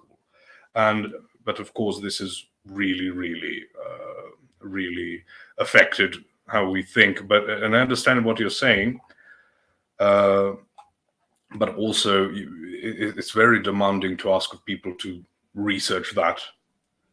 Yeah, well, I guess my question is, and just to back up, kind of, so people get an idea of the vastness of paganism. I mean, they've tried to make, and I don't know how reliable this is, but they tried to make connections all the way from Indo-European, prehistory religions, all the way through Iran and Hinduism, all the way out to like Japan and Shintoism. So there seems to be a very vast network of different, pagan and mystery schools that go back very far. And I'm just mentioning that. So if we can't broach the subject by asking people to understand history, I guess my question is, how can we break the spell that people are under? Of course, I know that talking about Christianity is a good way, but I guess what I'm saying is there another way to kind of get people to see outside of the lens that they're looking through? I think the best approach is the one I started with the series, like go into a specific word and then try to explain it with examples rather than just extremely broad claims, because they break into a million different things you need to investigate individually. Also, I think David Patrick Harry's approach is also good if you want to get a more broader approach. But also paganism, as I said, isn't really a thing. You could just say non-Christian, basically, in a historical context. And that's not really telling you a lot, is it? Because you're going to have all sorts of different approaches. There are some basics that are common to all of them. But people should just really give up the idea that you had this unique way of worship, this, as you said, Indo-European religion. Because the way we think of religion isn't how ancient people, thought of religion. It's just not how it operated. It's not this codified thing with hierarchies and stuff. It's these, cults devoted to this particular god, or even this particular iteration, like the other word for the other way you can use the term hypostasis, not as we use it in Christian theology, and devoted to that. So it's more mystical and ritual, because to them it wasn't just a way of thinking, it was also a way of practice. Platonism was a way of living your life, not just a way of thinking, as was Aristotelianism, as was Pythagoreanism. And obviously we can see it with Diogenes, with the barrel and stuff. So you can see it there, but we sort of think, oh, Plato just worked in like a school. No. It's a way of living. That's why a lot of people in the ancient world would be very confused if these modern neo-pagans or pagan appreciators came back to them and asked them questions. They'd be just, what are you talking about, mate? So let's have some input from Matthew, who's been very patient. Hey, sorry about that. I had to drive somewhere where I had reception. Fair enough. Yeah, the area I live in's got a lot of hills, so if I'm not like in a certain parking lot, you won't. I'll be in and out. Did Scott? Did you have a question, man? I heard some of what you were saying. Did you have a question for me? Just for clarification, I am Snow Cookies, so yes. No, I just now that I see you around, we've had a few interactions on this medium, so I'm just still kind of wondering where you are, where you're going through. I have been thinking a lot about this issue of trying to discern Eastern Orthodoxy versus Orientalism versus Protestantism versus Catholicism. And I was thinking to myself, oh, this is too complicated and I'm not smart. I mean, I'm a certified slow boy. And honestly, I don't think that it is complicated. I think that there's a level of simplicity here. So I think of it from an ecclesiology, an ecclesiastic position. So the scriptures, when they speak of the church, right? So when Christ says the gates of hell won't prevail against the church, Paul says in his letter to Timothy that the church is the pillar and ground of truth. We see that the church is the body of Christ, the bride of Christ. This church, Jay talks about the word concept fallacy. This church, it has a specific referent, which is visible, historical, and theanthropic. So it has to maintain these three characteristics so that can actually be an epistemic basis for understanding one person's understanding of scripture versus another. So I think I completely butchered that, but essentially, if two people come together and they read John 6 and they say, well, I think John 6 means I can eat Doritos and soda and I'm totally fine. Well, it's like, no, Christ is actually saying that you're participating in his body and blood. Well, what prevents that person from saying, I'm of the church, I'm in the church? And there's this Protestant presupposition, which is like, the church is I'm the church, which is really like, I mean, forgive me for saying this, like blasphemous, right? There's a way in which Paul describes that we are living stones of the church, right? But to be the church is like a papal assertion, like you are the church. Like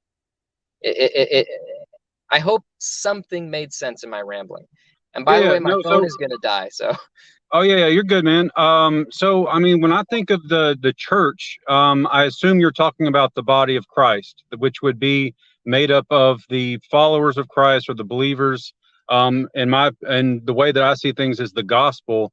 those are the people who make up the body of Christ, or those are the people who make up the church. And that's when he says that we are a holy priesthood, we are a peculiar people, and we are set apart to Christ. We are the body of Christ, not Christ as the Word of God, which was Jesus Christ walking on earth, but the body of Christ is the church. I assume Orthodoxy also sees those as sort of synonymous. Posh, correct me if I'm wrong, but that like the body of Christ and the church are essentially the same thing. So body in the ancient sense sort of means this nexus of potentialities. And I know I sound like Jonathan Pajot, but I mean like this, again, nexus, there's the best way, like, that can act out. So there's a distinction between saying body and flesh, right? So when you say flesh, that specifically means like the fleshly body. But it is because it has the ability to act. You wouldn't say a pound of beef is a body. So as we say, the church, it is this thing, unified thing that acts with Christ as the head. Yeah, and so I guess because I mean, I also went through a phase of Buddhism. You were saying how you had read, Scott had said he had read the Bhagavad Gita and the Tao Te Ching and all that kind of stuff. I went through a phase of that as well, where I was reading the noble truths of Buddhism and all that kind of stuff. And then I just sort of fell into atheism for a very long time, for about 10 to 12 years. And basically, when I'd come back to Christ, it was through a lot of bad things happening. Oh, he said his phone tends to overheat, so we'll put a pause there. Wait for him to come back.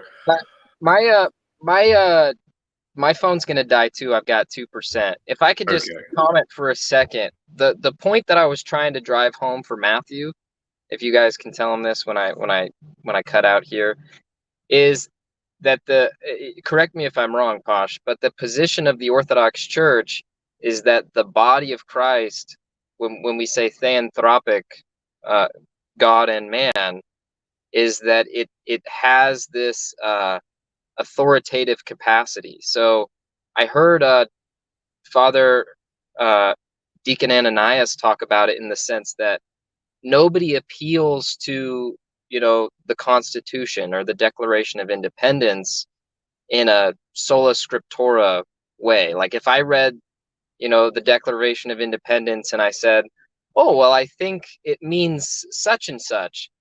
Well, I can ascertain a true belief about what the document means, but I don't have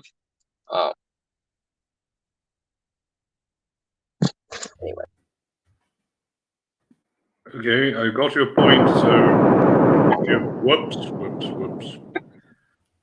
Can you hear me, Posh? Yes. Maybe don't turn on the camera, because I think that's just adds more pressure on your phone. It does. It actually overheats my phone. StreamYards has always, it turns my phone to lava in like 5 minutes. Yeah. So I'll also mute myself when I'm not talking, and I'll just hold it over the air conditioner. But as far as the body of Christ, when we're talking about the body of Christ as in the body of believers, and the church of Christ, or the church, those are synonymous. Is that, I think were you saying that?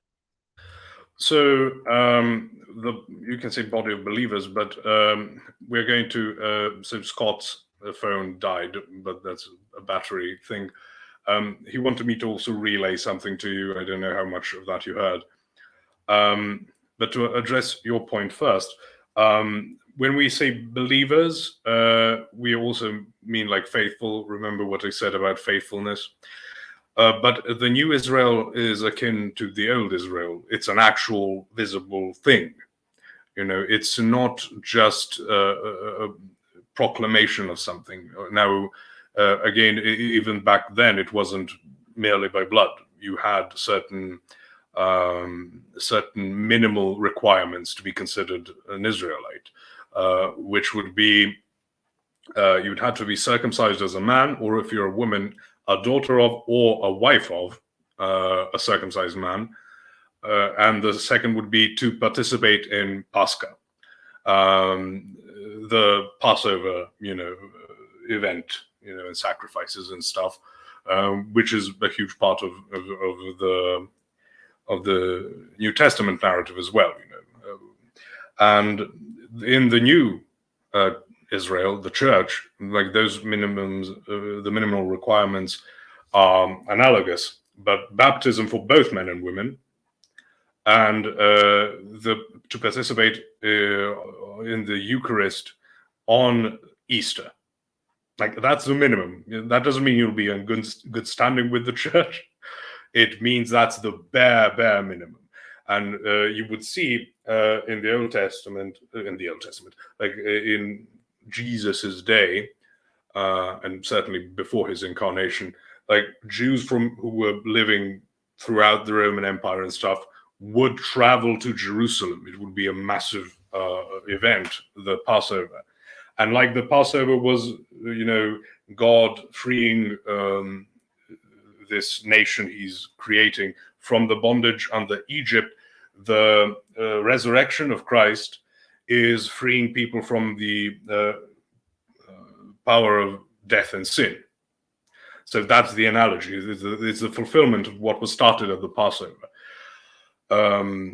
And that is why I said it's an actual thing, which is what is. I'm saying this as part of an answer to what you were saying, because it is something you can point to. It's tangible. It's visible. It can't be this mere idea. We agree on these couple of things. Like people try to create fundamentals. Right, like you believe in bodily resurrection, Trinity, and stuff like that. Right, it is an actual community, so to speak, a nation, under God, like Israel was, but in now this new context. Okay, I see. Can you hear my air conditioner? Because I think I can just leave it on this if it's not bothering you. Currently, no. Okay, good. So what I discovered recently, an essential difference, I think, between Eastern and Western thought when it comes to, let's say, Protestantism, which again, I believe to be a Protestant, you're supposed to be a member of a specific like Baptist church or something. And I'm not. I just consider myself a Christian. I'm a follower of Christ. I believe in the gospel. And I read the Bible. So, and also, obviously, good works and repenting of sin are 100% like required. I don't necessarily believe that salvation comes through works, because in 1 Corinthians, where it says that no flesh can glorify, and that Paul himself, when he went out to the Gentiles, now it was different when Peter was talking to the Jews who rejected him, but when Paul went out to the Gentiles, he says in 1 Corinthians 2 that he's not coming to them with excellency of speech or wisdom, and that that we are supposed to be more focused on the simplicity of the gospel, which doesn't require philosophy or the I guess you'd say the ornaments of philosophy and worldly wisdom.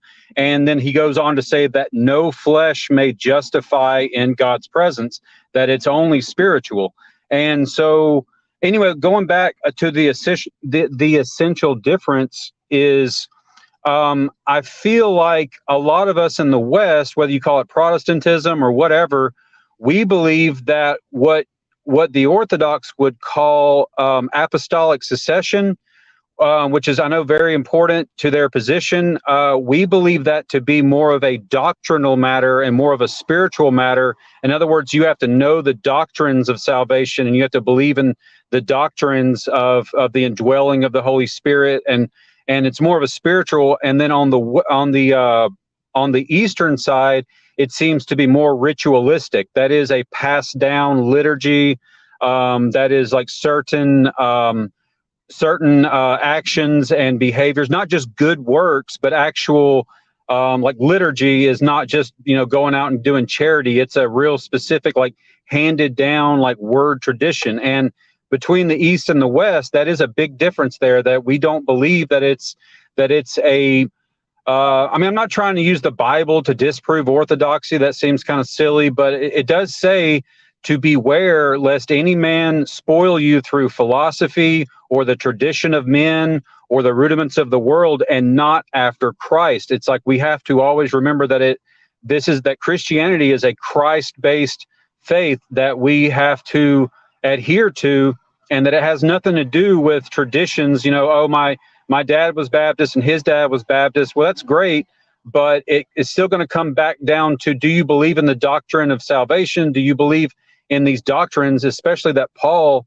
had written out? And I know, I don't mean to keep rambling, but I know a lot of people go to James, and I love the book of James. I really do. But I know the book of James says, you know, faith without works is dead, and can faith save him? But the thing about James that I'm not sure if a lot of people are aware of, but it is a very early New Testament book. It was written before the epistles of Paul. It was written, even though it appears after in the Bible, the book of James is very early. He starts off the book addressing the 12 tribes of Israel. And so it's obviously a Christian book, and there's a lot, but I feel, to me, it's more of a practical book. So it's more like let's say the Proverbs of the New Testament, because also in James, there's no mention of the resurrection of Christ in the book of James. And I know the Orthodox do not disregard the resurrection of Christ. And so to me, it's not, people always point to James as sort of sorry if it's loud out here. People point to James as sort of like as if he were debating against Paul, because Paul, you know, writes from all the way from Romans through Philemon, maybe not in Philemon, but certainly in his letters to Ephesus and Galatia and Thessalonica and Timothy and Titus. He always references the emphasis of our salvation comes through faith and not through our works. And that doesn't mean that we can just then, because he says, you know, where sin did abound, grace did much more abound. So what then should we abound in? Should we just live in sin then? That way there'll be so much more grace. He says, God forbid, because we know that once we are born into the body of Christ, as we would say saved, then you are now dead to sins. You no longer serve that master. We have God within us, who it's him and through the Holy Spirit that helps us overcome sin in our life, and helps, especially I've noticed in my life, with temptation.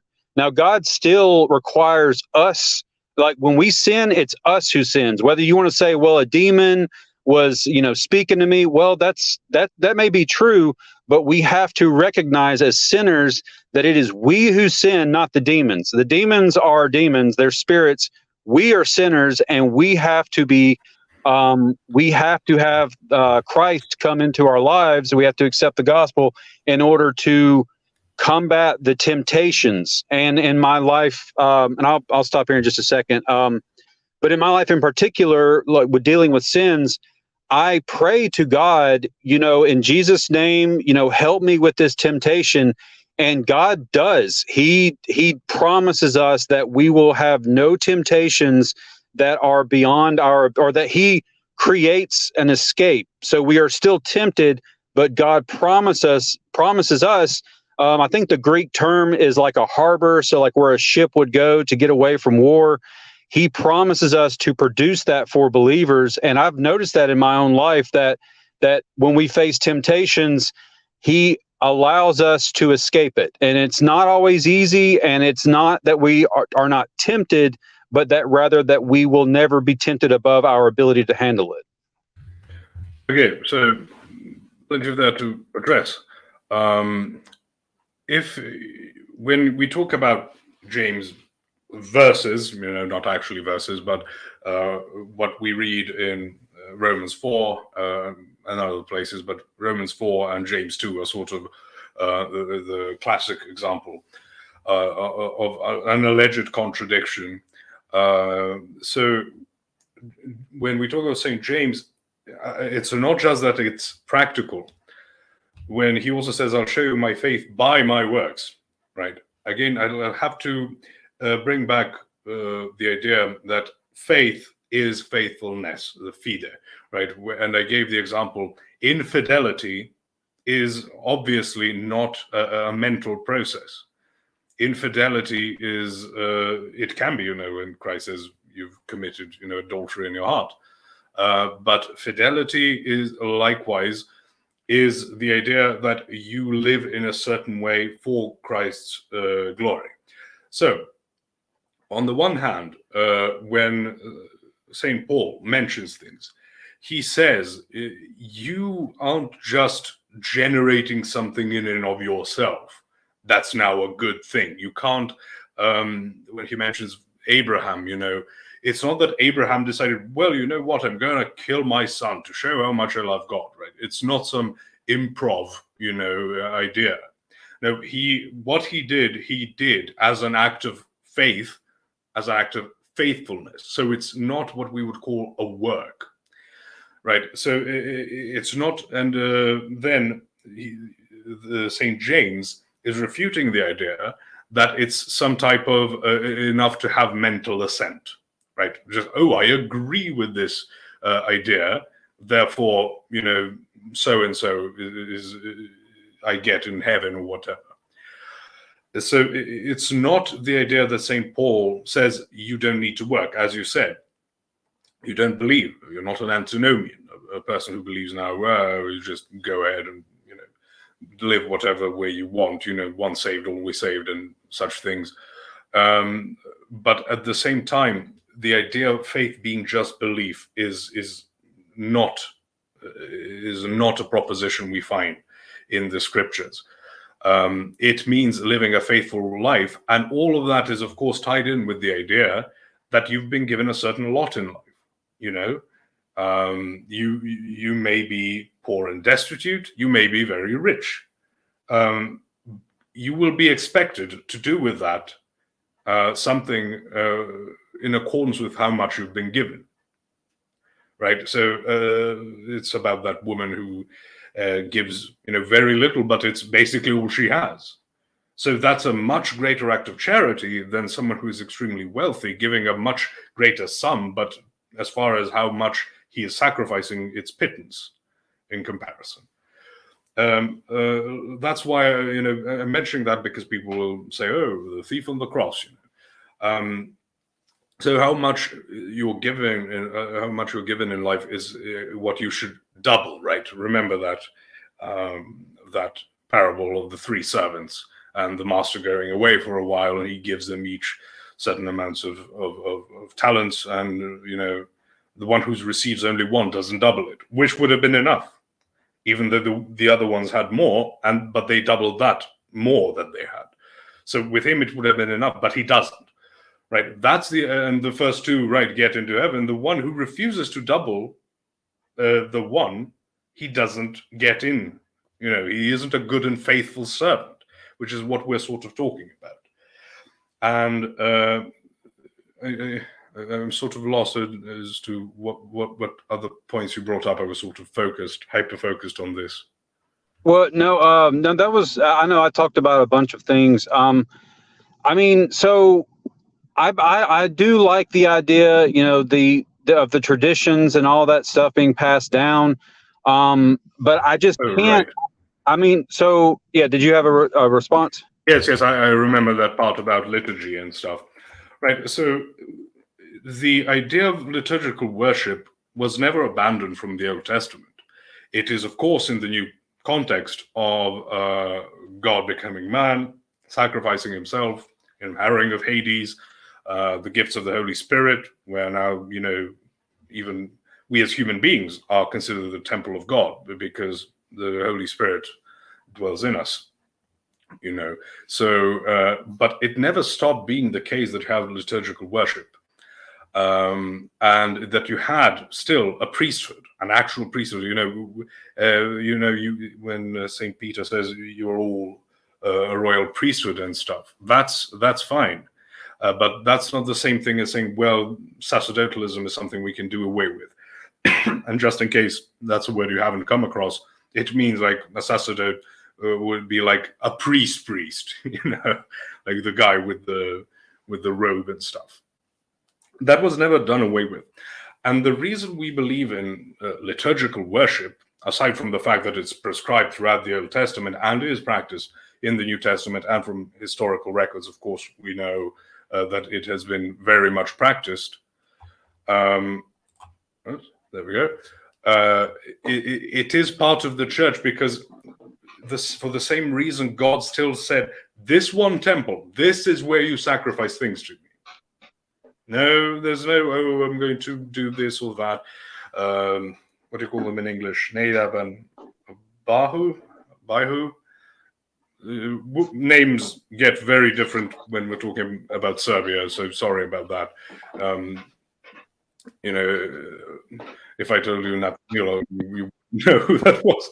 But you have a prescribed way of worship because you're participating in heavenly worship. But that heavenly worship is because heaven isn't like earth, in the temporal sense.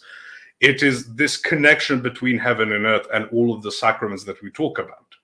Right? It's not coming together and discussing about the Bible or singing songs of praise, which is fine. It's a good thing. No one denies that. That the church does, the Orthodox Church does the same thing. Like you have Bible studies, you have, even things like concerts and stuff where you have these, non-liturgical songs being played, but they're for the glory of Christ. That's all fine. But I'm saying worship in and of itself is a sacrificial, it requires sacrifices. And the only sacrifice, in the context of that we need is Christ. And because he has established the church, and because we have, like St. Paul is told, go to Ananias, right? He doesn't say, I've appeared to you, so now you are one of these chosen people. No, he says, go to Ananias to be baptized. Why? Because he has the authority to baptize. That they have the authority to do these things, because and even people who don't do it, but they're not a part of their group, right? Christ says, if they're not against you, it's not like they're against you, right?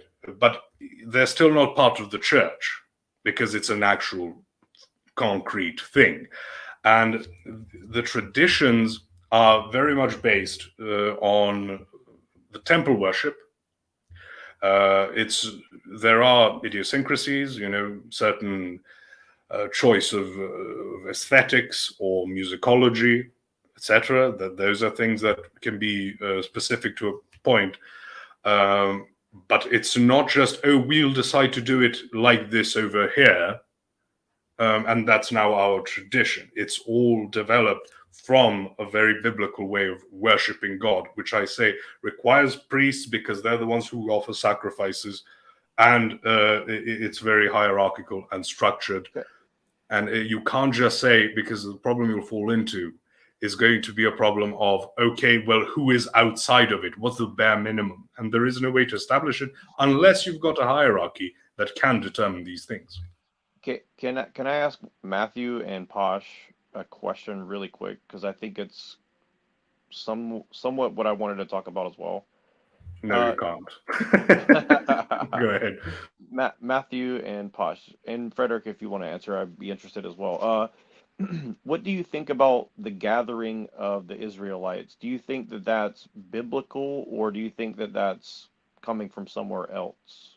Because most Protestants I know, they think that we're fulfilling biblical prophecy by making the state of Israel, and I really don't care about that subject that much as I'm just interested of like, where is that idea coming from? Well, I mean, from I guess my side, it would be, when Christ was first resurrected and he was with the apostles right before Pentecost, they were asking him that same thing. They were saying, so are you now going to restore the kingdom of Israel? And Christ said, no one knows but the Father when that will take place. Like, no one will know when that has happened. No one knows the day or the hour when that will take place except. Oops. Okay. Well, and specifically, I mean, like, Jews returning to Israel, and because from my understanding, I mean, the existence of the Jewish religion basically doesn't really exist. So that's why I've always been very confused about how reinstating a Judaic Israeli state has anything to do with what the Bible's talking about. And again, No, it I just doesn't. don't understand. No, it doesn't. It's the idea you have like covenant theology and then an even basically stricter version of it called dispensationalism, right? Like a dispensation being a very related word to covenant. So they will say, oh, well, you still have the Jews, and they will still have that fulfilled for them. The problem being, again, that it's not bloodlines.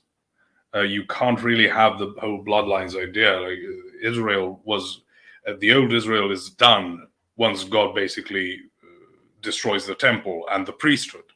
There's not even the priesthood left anymore.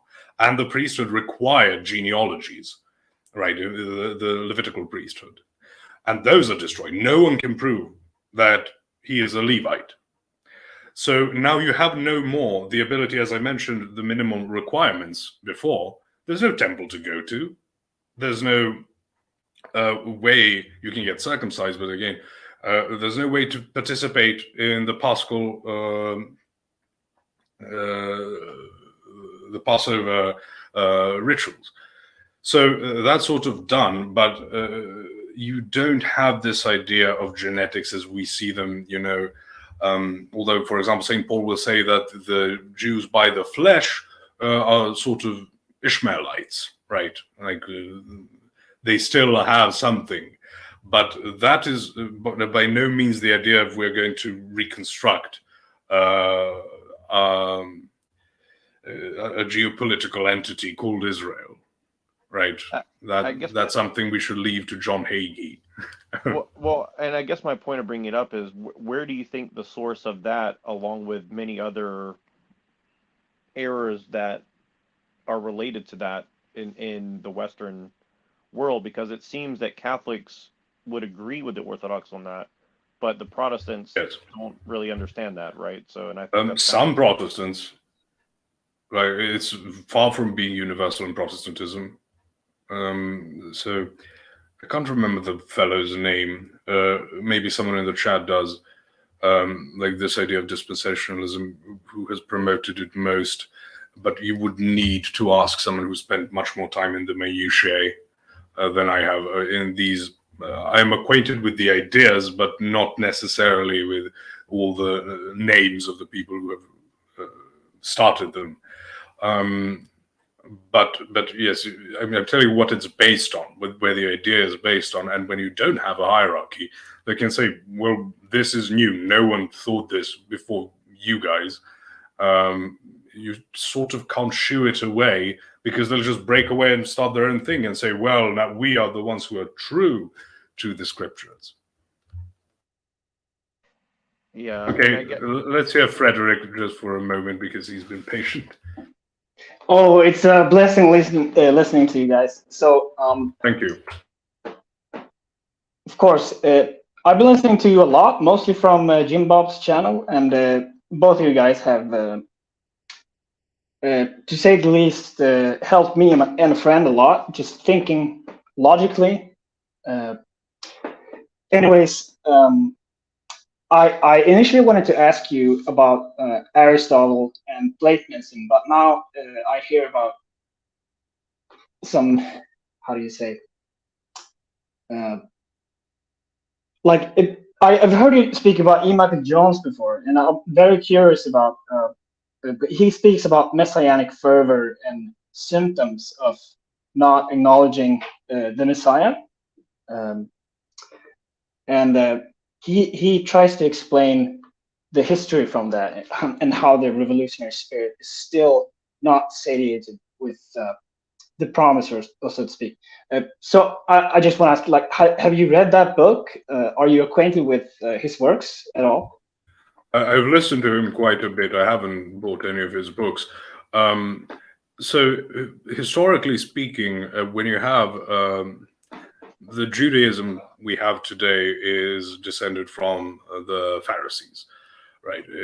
And the Pharisees had this view, which Christ rebukes, like that is just going to be some earthly kingdom, and people are going to chase away the Romans. The Messiah will come and be this military leader, because that's how they chose to understand that. And when they're corrected, they're not particularly happy about it. But it's this idea that it's an earthly kingdom that needs to be established.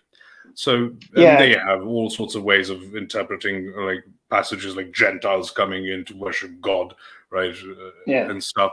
So it's that idea that survives. There are plenty of Jewish groups that are very anti-Israel. And I mean like religious groups, not like progressives. Like, oh, we like Palestine.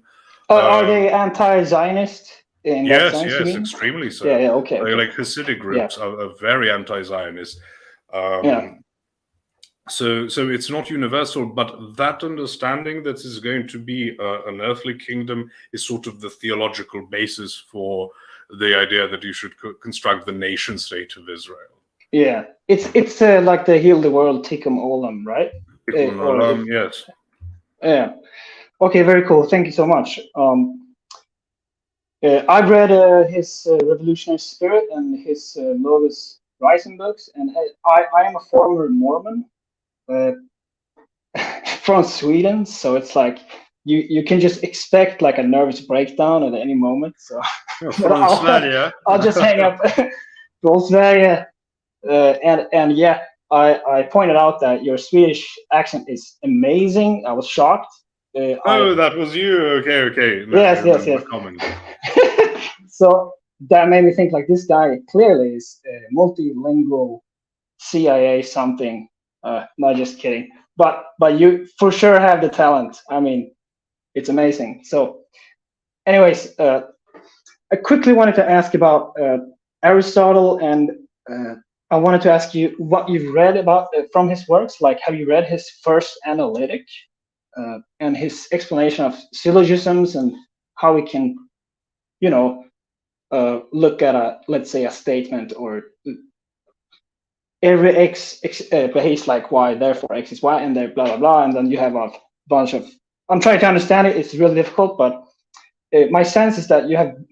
Can you say there are different kinds of logical systems going on, and this is one of the first attempts to like establish like a logical school? No, not really.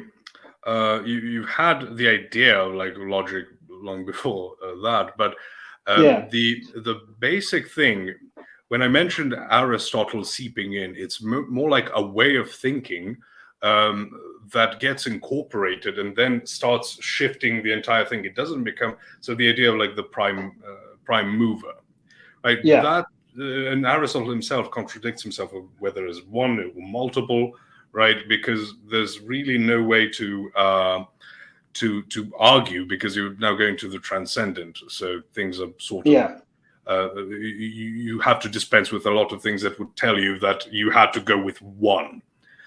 And what that one means. But when I'm saying, when his work started getting translated into Latin and started getting incorporated, because first they were introduced into the Libri Prohibiti, like the forbidden books.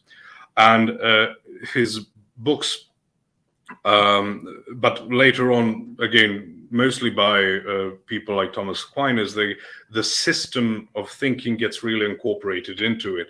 And for example, you get to the idea of absolute divine simplicity. That's one good example to go by, because it ends up suspending the older way of thinking about how God interacts with creation. Now you have to have all potentials, being constantly realized. There can be no change as such, etc., etc. But as we would say, sure, God is. You can say that from our perspective, but when you say that now describes God in his full transcendence, in his essence, you're causing a lot of problems, which is why they have problems with theophanies in the Old Testament. They sort of say it's sort of like a created effect.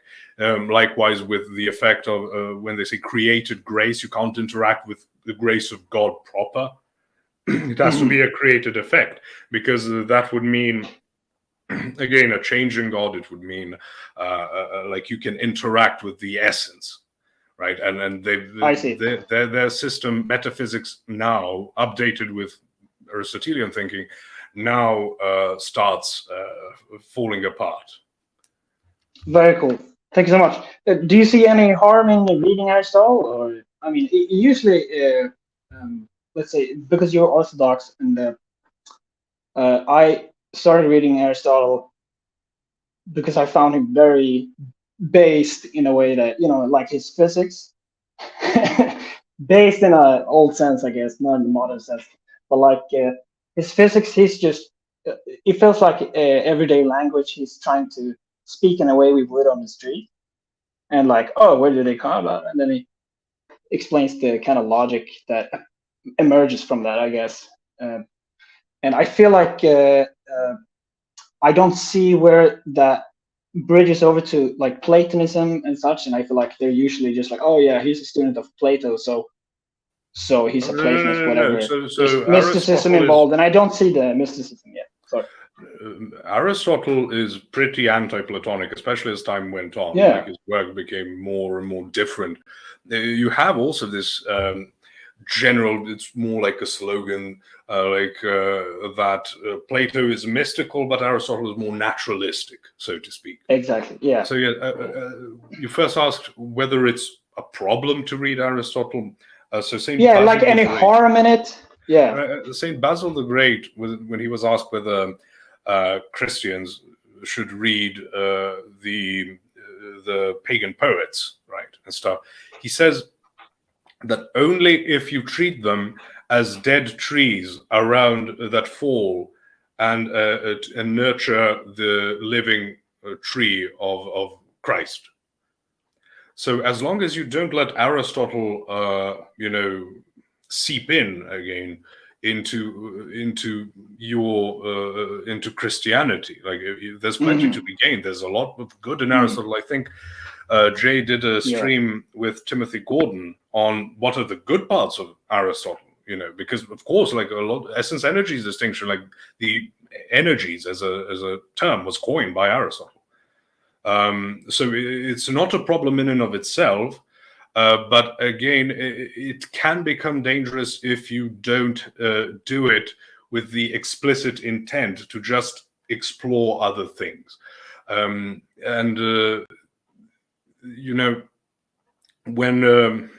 I can't remember exactly who I was talking with, and I said I have no problem researching the occult because I have literally zero interest in it.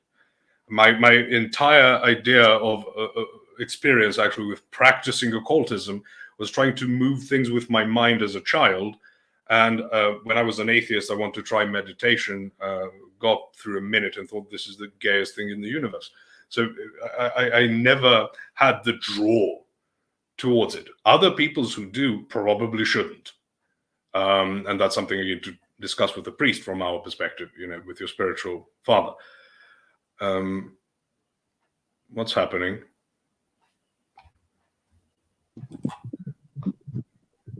I can still hear you.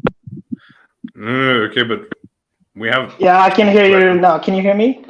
Yes. Yeah. Okay. Sorry, I missed everything you said in like the last minute, and I'll watch the stream again, and I felt like I've taken too much time, and it's it's almost 12 a.m. here. So we're in the same time zone. That's true. Yeah. Basically, I said you can treat it as dead trees falling around the living tree of dead leaves falling around the living tree of Christ to nurture it. That's one thing. And then I said, as much as I, as someone who has no interest in the occult, doesn't have a draw towards the occult, I can read occult books without it being any problem. But people, it's a problem for me. Yeah. Okay. You see, so that would be something for you to avoid. I can just go into don't care. Very nice. So again, this is something we Orthodox would definitely have to discuss with our priests. Talk to them, let them evaluate where we are. Are we spiritually prepared to do such things? But as far as just if you treat it as educational, You know, I don't think there's a problem in it. Again, I've been reading it, so, and it hasn't ruined me particularly. Yeah. All right. Great. Yeah. Thanks a lot. And I want to do a shout out to Sharefolders. He's a great friend, also Swede.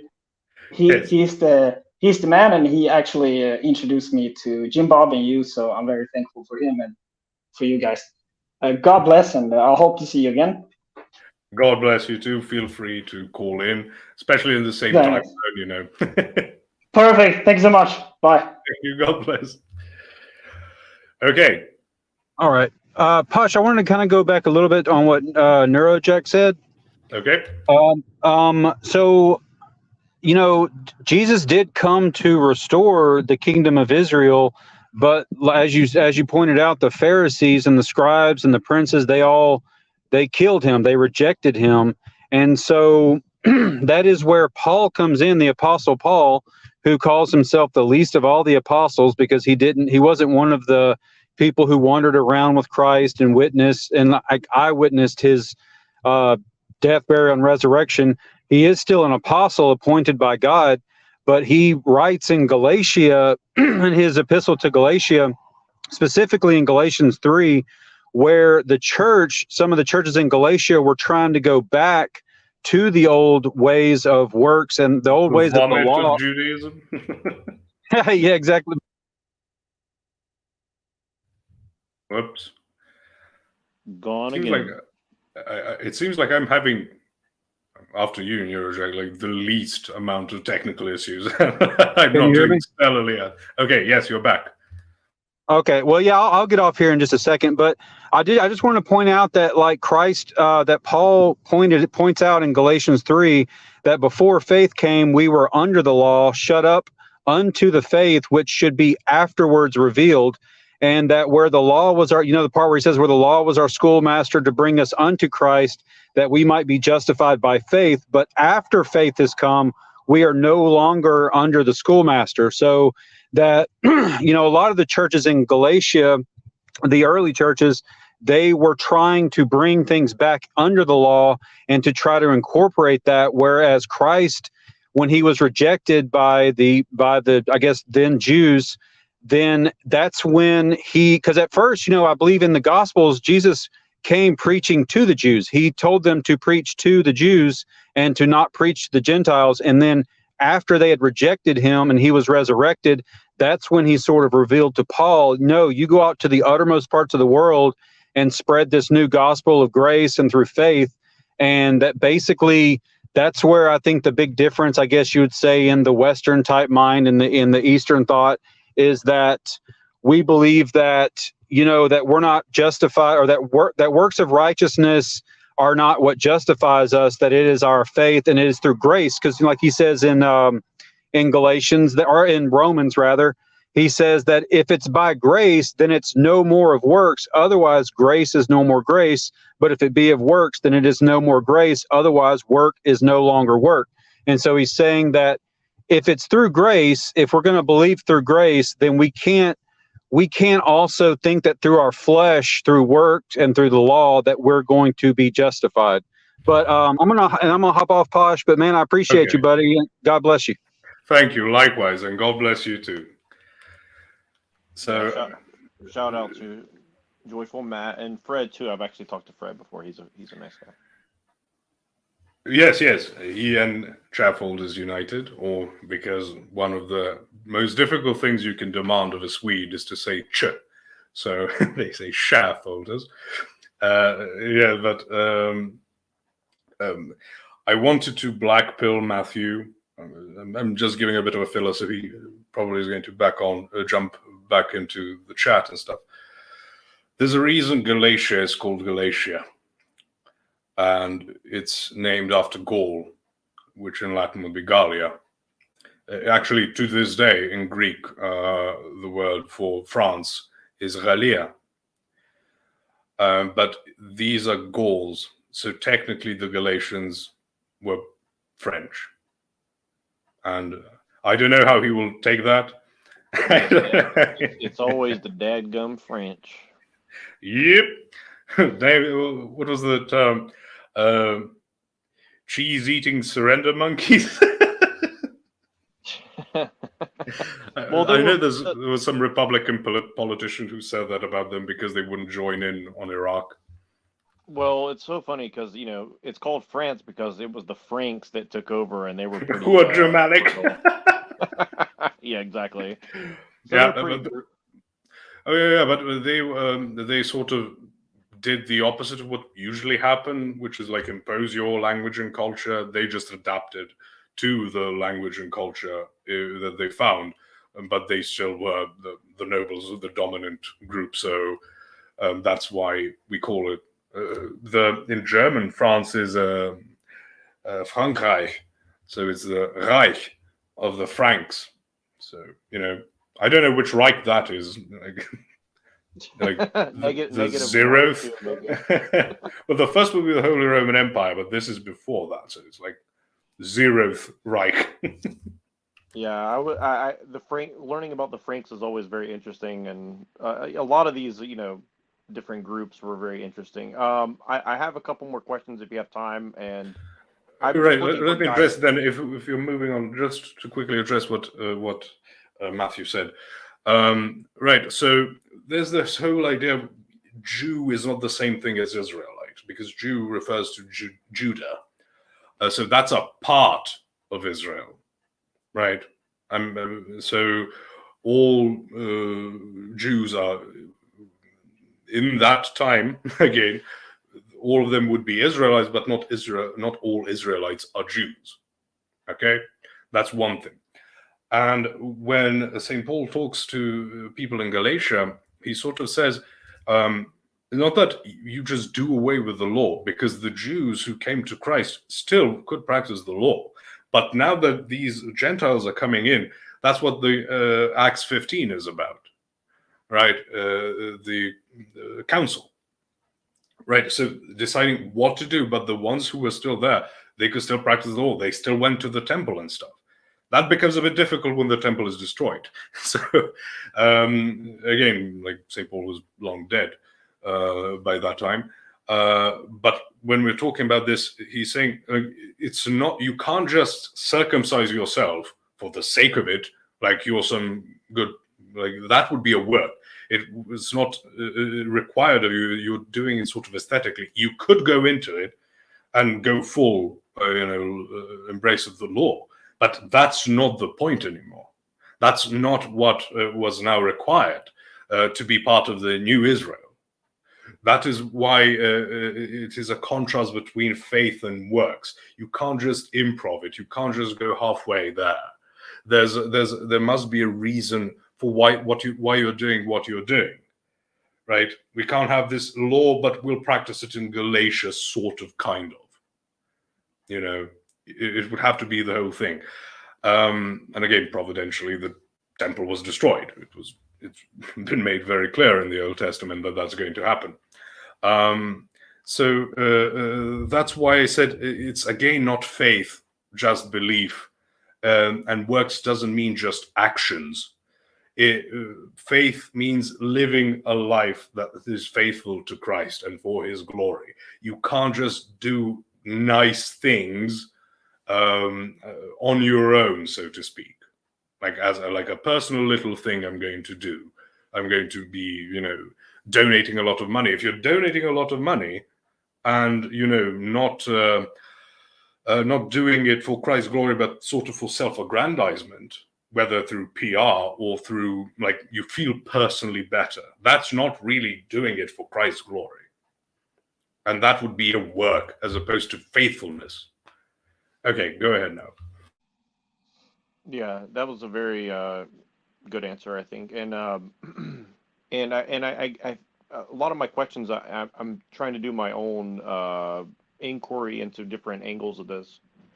With the intent, I mean, basically what I'm trying to figure out is, how can we better reach out to Christians and also non-Christians and try to, get them to take another look at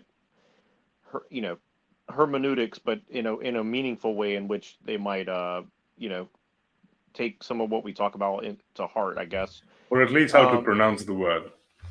Yeah, exactly. Hermeneutics. Yeah, exactly. Um, Nice. so I guess my next question would be something along the lines of, do you have any thoughts on Enlightenment thought on modern Christianity, and I guess specifically about Hegel or anyone associated with that whole group? Because it seems that, from my understanding, that Hegel claimed to be a Lutheran, but essentially he didn't really agree with Lutheran about very much, because I guess Lutheran was a little too close to, in some ways, the Catholic view of things. So I'm just curious if you think there's any influence there. Not necessarily particularly powerful Hegelian influence, but it's what I talked about. It starts becoming you're a halfway papist, when we're the really reformed people. So as much as Luther, all right, and I agree with people who are more on Luther's side, who say, oh, he would have been, outraged that people would call what he was trying to do Lutheranism, right? He just thought he was recovering the old church, like what it used to be before it was poisoned. But that's what people after him can say. He say, oh, he didn't go far enough. Oh, he did well, but he missed out a bit here, right? Because Lutheranism still has liturgical, services, still has a hierarchy, bishops and stuff. But why would you accept that? Why not say, oh, you would reject the Pope, but you wouldn't reject this bishop guy, right? So. But I'm not sure if I would, or at least to the extent that I know these topics, that there's a particular Hegelian influence.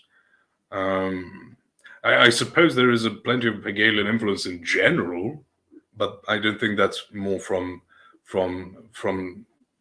the church, the Lutheran church or communion or whatever they call it.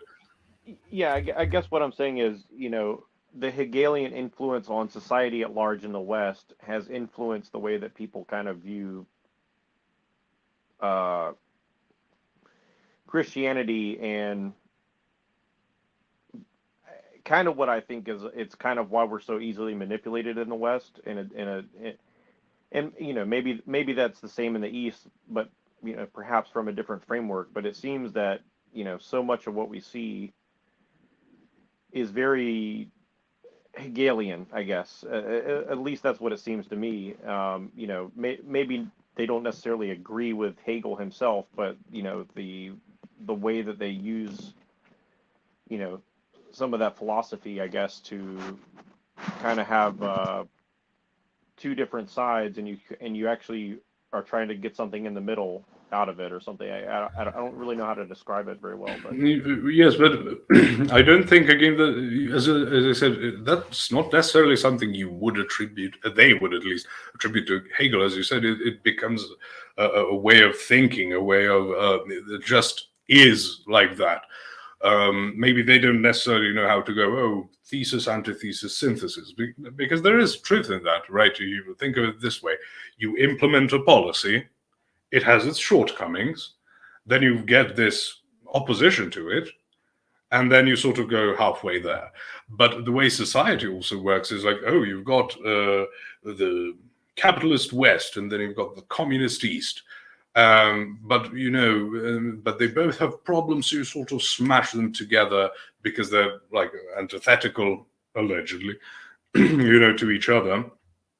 Wall Street seems to have funded both, so I'm not being naive about this. That's what I'm trying to say, But you sort of smash it in this mixed model, right? And people constantly talk about the third way, the third way, the third way. So on the one hand, you're offered sort of a false dialectic, but on the other side, it doesn't mean that if you smash the dialectic, you get a synthesis that actually is any better than before you mush them together. But and yes, I agree with you that that's very common in culture, but I do see a lot of it in theology, actually. Maybe it's just the lack of my research, especially into like the minutiae of Protestantism and their differences, but definitely culturally extremely present. Yeah, and I guess my overall point is, however we ended up here in the West, it's very difficult for most Western people, and myself included, to try and wrap their head around, Catholic thought, much less Orthodox, and it's because we've kind of been living in this Enlightenment view of things, right? And not only ways of interpreting Scripture, but just society in general. General approach, yes. And so I think that's kind of my motivation of asking about that, because it's so hard to break people out of this mode of thought because it's just so omnipresent. I don't know the right word for it, but it's just kind of the seed. Ubiquitous is the word you're looking for. Yeah.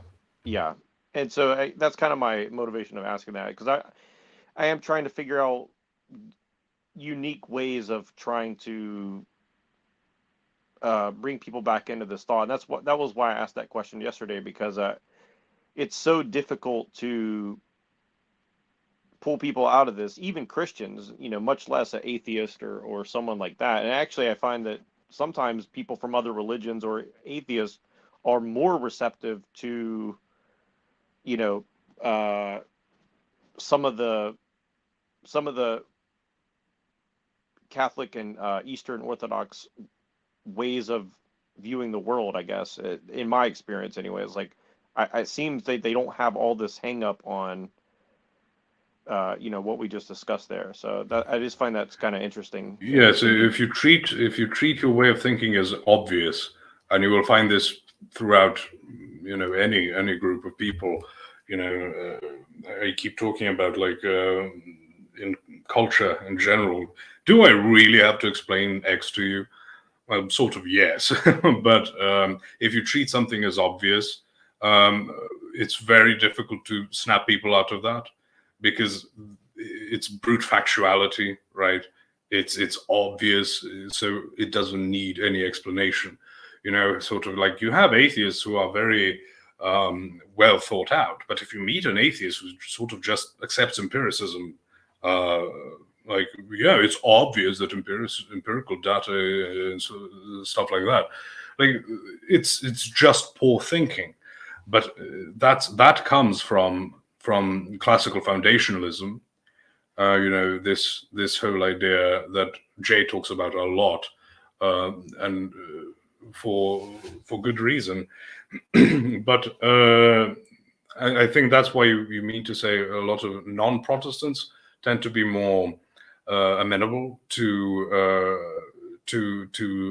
more traditional ways of thinking, because they don't have the baggage of being anti-Catholic, right? They can just be if you're just anti-Christian in general, you're not going to have specificities that annoy you, and that you automatically reject as like an immune system. And the other one is, as I said, like, appeal to obviousness is almost impossible to break with people. Yeah, and I have a lot more thoughts, but I didn't really collect it before I called in. So I will take everything that you said and try to think a little bit more about where I want to go with that line of thought.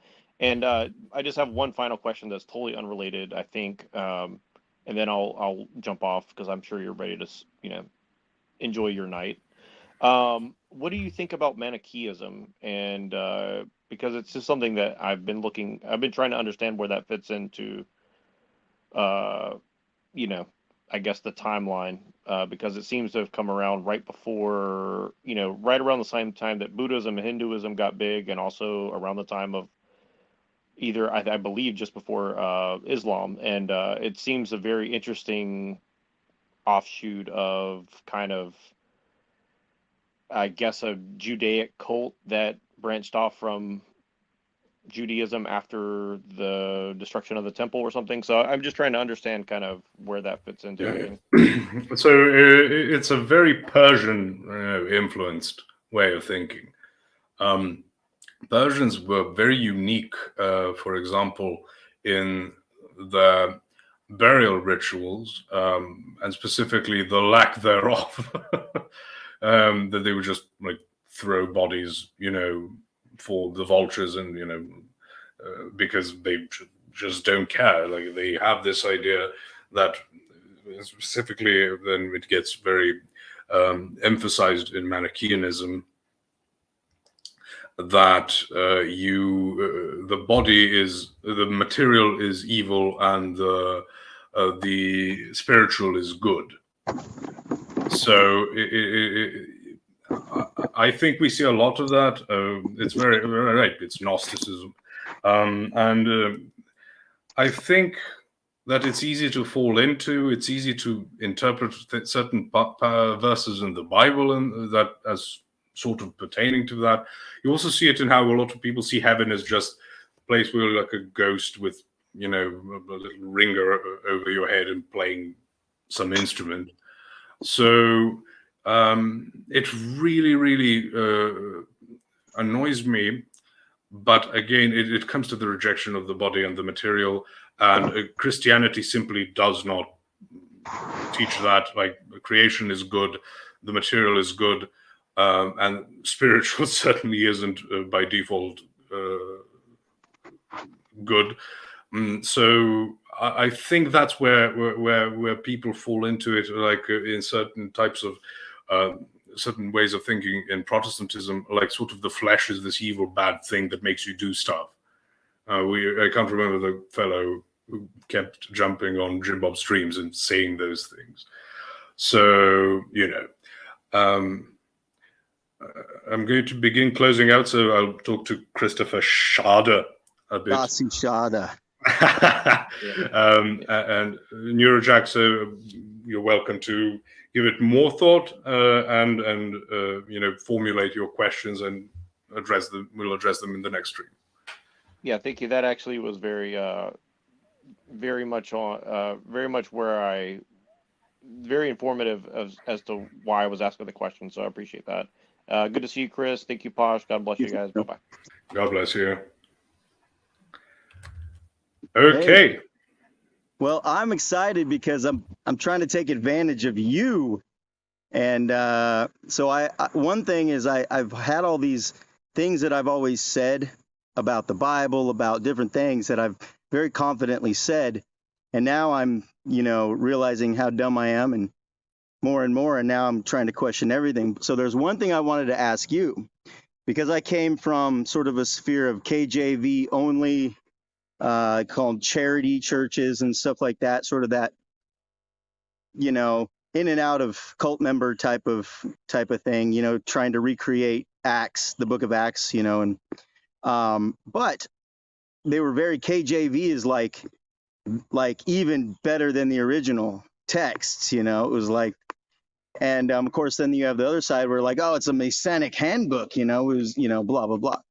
But there was one thing, because that I would always challenge them with, and I do really enjoy the KJV, don't get me wrong, but you got to understand, I listen to Dr. Michael Heiser, and he's just talking about translations and everything and how silly it is, and also listen to a preacher who didn't have the KJV version, the text that translated those, they didn't have them in his native Indian language. So it was like, all right, well, God's not a respecter of persons. So are we a special boy because we get to listen to the King's English or whatever? But we can go down conspiracy theories of how English was actually created for spell casting and all sorts of weird stuff like that. But the word baptizo is and you can correct my pronunciation, but baptizo, it means to immerse or to dunk, right? Yes.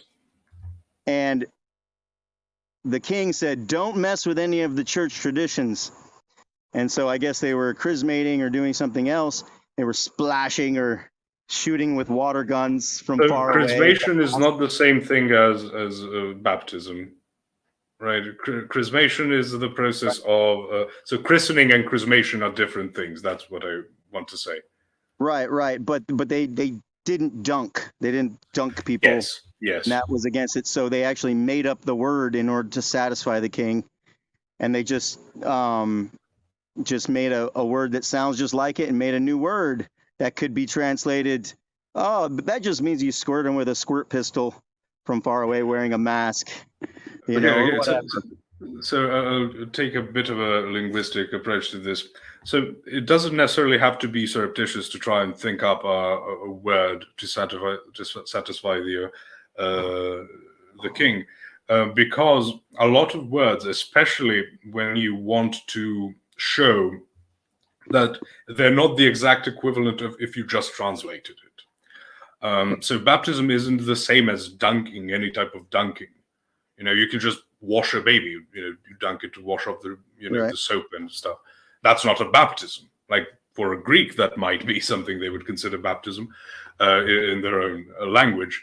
But as much as it's sort of like saying Congress, right? Congress just means people gather. It doesn't mean that any gathering is the same as the Congress of the United States or like a specific state, right? But of course, tri-immersion baptism by thrice immersing a person is the traditional way of doing it. But you sort of get people who get very relaxed with that, and then you have just the sprinkling, like the pouring and stuff, which in Orthodoxy, for example, is only allowed if, as it says, you have no living water around you. So you you have people getting baptized, in very cold climates, and old people or frail people. You're not going to do it, which Russians tend to be pretty, based around, cut a cross into a frozen lake and down you go.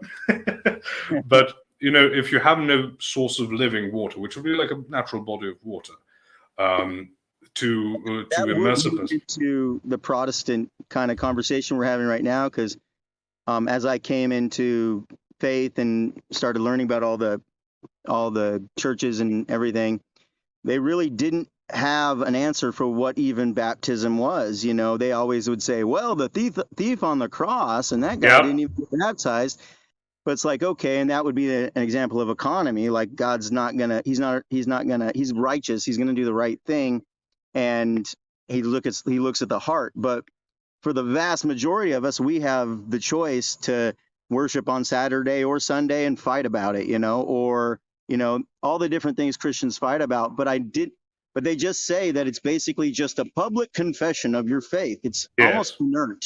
There's no supernatural thing that happens in the Protestant view. That they would argue about baptismal regeneration, right? That's a huge topic of controversy in Protestant circles. So that averts the point. Like the point isn't, because this is what I heard when Matthew just finished his last comments, was he said that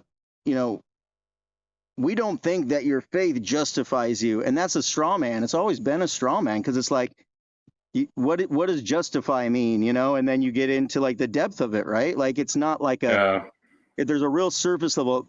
You can learn everything the Baptists know in a few sermons. Watch some I don't know, Phil Washer. VCRs. Phil Washer, get hardcore, or Paul Washer. That's it, Paul Washer. Phil Washer. I don't know, but I remember Jay's impression. And that's why I think a lot of if someone's on fire and they join the church and they're like, let's get this guy out of here, go to seminary, and then they send him off to the school, and it really is limited, so they have to fill all that school time with us. So they start getting to philosophy and like other things that make them just question, and pretty soon they're reading the Da Vinci Code and they're like, and they come back and cold, and it kills their fire, right? And when I was kind of in those churches, we had home churches and stuff, and we were trying to do as best we could. We had the conviction of, to preach and go like, tell people about Jesus or whatever. And we're like, we had to stop because there's no place to bring them. You know, there was no discipleship, you know, the question of what is discipleship, all these things. And that's one thing I would say to anybody, like all the answers are answered in the ancient faith, and Yep. you can be all scrutinizing and find all the details, or you can just like a baby trust and obey. And it seems like that's where healing is at, you know, like that's really where, and that's what we're all seeking. We're all, what do they say? It's a hospital, you know, we're all. Yes, a hospital, not a court. Yeah, we need to be on life support. Yeah, good way of summarizing it. But you see, sort of what happens with again within certain groups.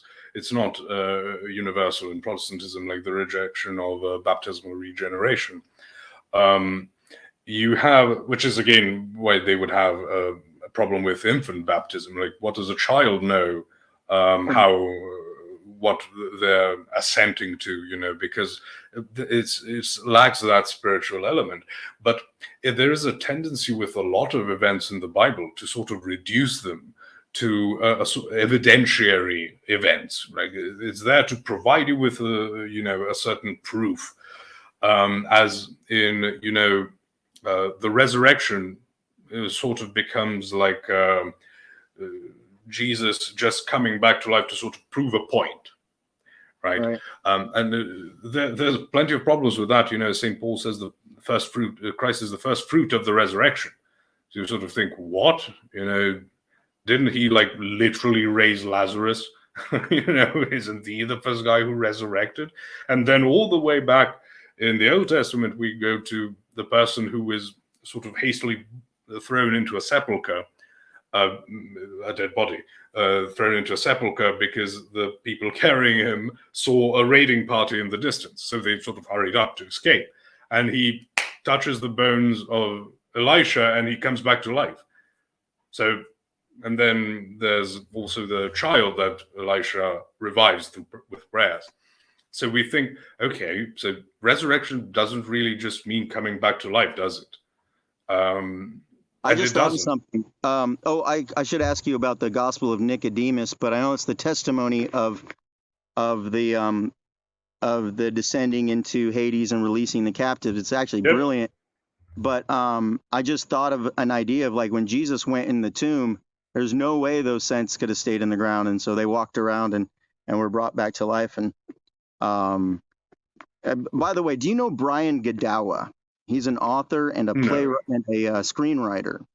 To End All Wars with Kiefer Sutherland, I believe. But he's a Christian writer, and he wrote this series called Chronicles of the Nephilim. And it was largely based on people like Dr. Michael Heiser and stuff like that. And so he goes into the depths of all sorts of ancient texts and tries to honor everything completely, but he's got a fully Christian, I would say Orthodox Christian worldview. Not that he's in the church, I'm not exactly sure, but I'm just saying like that's sort of that worldview of historicity and stuff like that. And anyway, it's called Chronicles of the Nephilim, and it's brilliant. And I want to encourage anybody to check it out and critique it. But it's basically like Noah is a Nephilim hunter, badass. There's like the cherubim warriors. He's angelic, the demons and the angels. They play through the entire series because, of course. And the first one that he wrote is Noah Primeval, and then he actually did the prequel, which is Enoch Primordial, and he goes all the way through to Jesus triumphant, and but he talks a lot about the spiritual battle, what you were just talking about, like Jesus didn't just come to make a point so we could intellectually understand, that he's right. There was actually things going on way above even our own salvation and our role to play. He came back onto and the Mount of Transfiguration, I believe that's the 33rd parallel, and it's the Mount Horeb, but it's the one where the angels came down in the book of Enoch in order to that's God. And so there's just a lot of cool things about it. But anyway, I'm on 33rd parallel here in Atlanta, Georgia. So I've been on the map looking where all the 33rds run into, and it's fun. Yeah, people shouldn't obsess over these things. Brother Nathaniel, I don't know if you're aware of him. He posted like a pretty good short video, saying all the things you need to know about demons are like just by reading the scriptures. Like that's as much as you need. It can be very dangerous to delve too deeply. Again, like I mentioned with the occultism stuff, people get all sorts of weird ideas from the idea of the Nephilim, like, oh, it's a genetic line that you... Not really. That's not how it works. It's a very ritual process of producing people like that. There's no mass production of Nephilim. But you mentioned like the war on the Nephilim. The entire book of Joshua is about gigantomachy, which is a fancy Greek way of saying war against the giants or the Nephilim. The peoples who were ordered to be exterminated, they practiced all of these types of dark arts that have been taught by demons to sort of produce these fully demonized people known as the Nephilim. But also you find them all throughout pagan cultures, because again, it's not a unique thing to like with the biblical locations. That's where you have them. No. It's a very, very ancient thing, and it happened throughout the world. That doesn't necessarily mean that they were all 20 feet tall. That's not what the way the word giant actually what it means. You're gonna fashion whatever you need as a fallen angel or whatever. If you can kind of picture that, just the deception. That book series, just to let you know, don't just let your kids, if your kids are, he has a young adult version, because it's actually pretty raunchy Yes. And because he's talking the about rituals that produce them are not PG-13. The fallen angels were pretending that they were these gods, but it was just all blood drinking, So same thing as today. There is nothing new under the sun. Just now we have the media telling us that it's oh no, the world is good. But one thing my dad told me was, we're all under a lie. Like, we're in the earth here, we're under a lie. And that's why I'm like, well, Dad, why can't you be under the lie when it comes to the moon landing? He was like, damn son. Yeah, so we'll have that conversation more, but that'll be for another time. But thanks a lot for shooting the shit with me, as they say in America. Which would not be. I say execute the excrement, so you can adopt that and be fancy. Again, something that would not be understood if it was written in a book long ago. Yes, it would cause civil wars later on. Oh, that's hilarious. All right, well, God bless you, Posh. Thank you for calling in, and God bless you too. All right, my opinion on adrenochrome. I don't actually believe it's the magic substance that they pretend it is. Again, not something I've delved too deeply into, because again, very difficult to find reliable things. Like if you Google who were the Nephilim, you're going to get a billion different results, and almost all of them are wrong, because people like to have pet theories. So I never know whom to trust, or what source to trust. But definitely all sorts of dark things are happening. We also need to bear in mind that because of the fact that Christianity has spread so much, and there was a lot of consecrations, a lot of churches and altars being placed, that's sort of it's a territorial war against the demonic powers, and that is why you're going to get a lot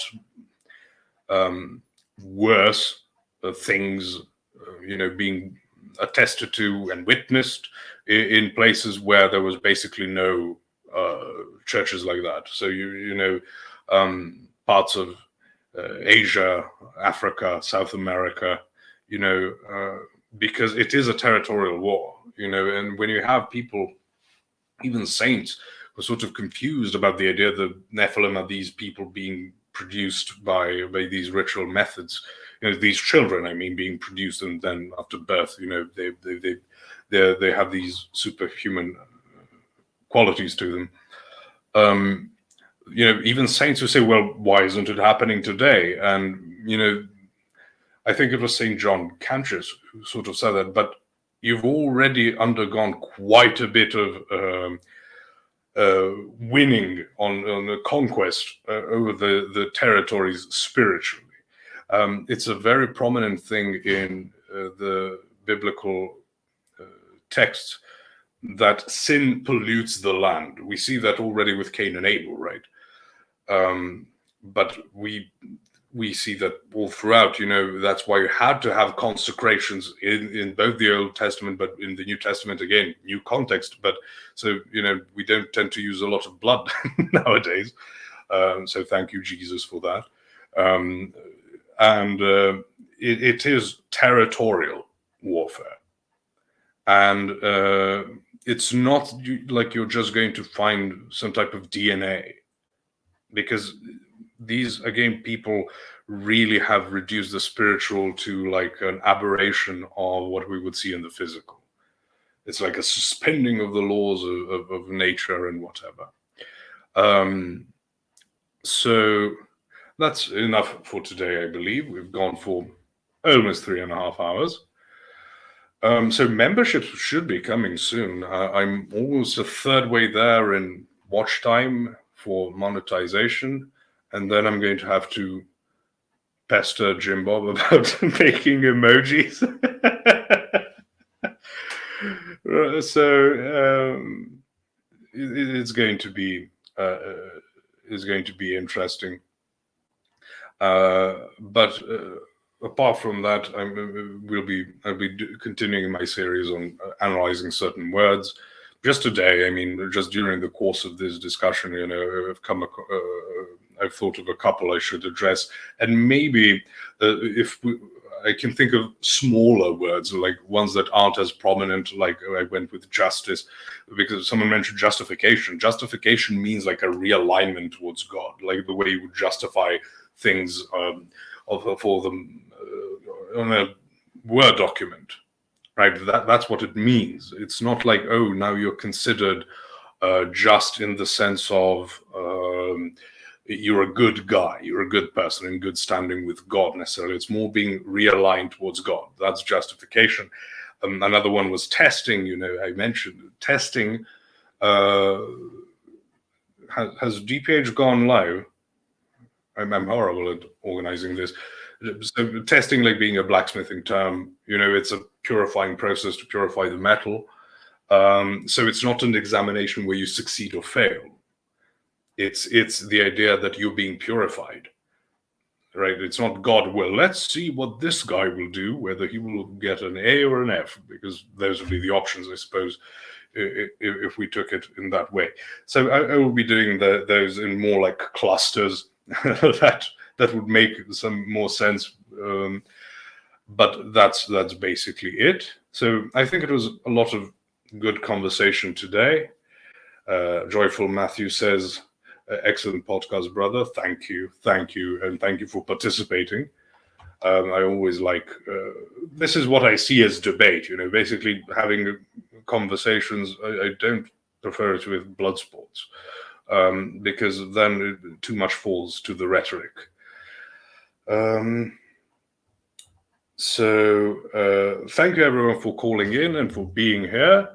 And if all goes well, we will be back on Thursday. So tomorrow, as I understand, is the big stream on the Crucible, and I can't. I sort of forgot what I. Right. So is David Patrick Harry streaming or going to stream? Because I know that a couple of times I sort of overlapped with him. But whatever the case, check it out. So if he is, join in. Those of you who aren't, like me, past midnight. Again, thank you, everyone, and God bless you all.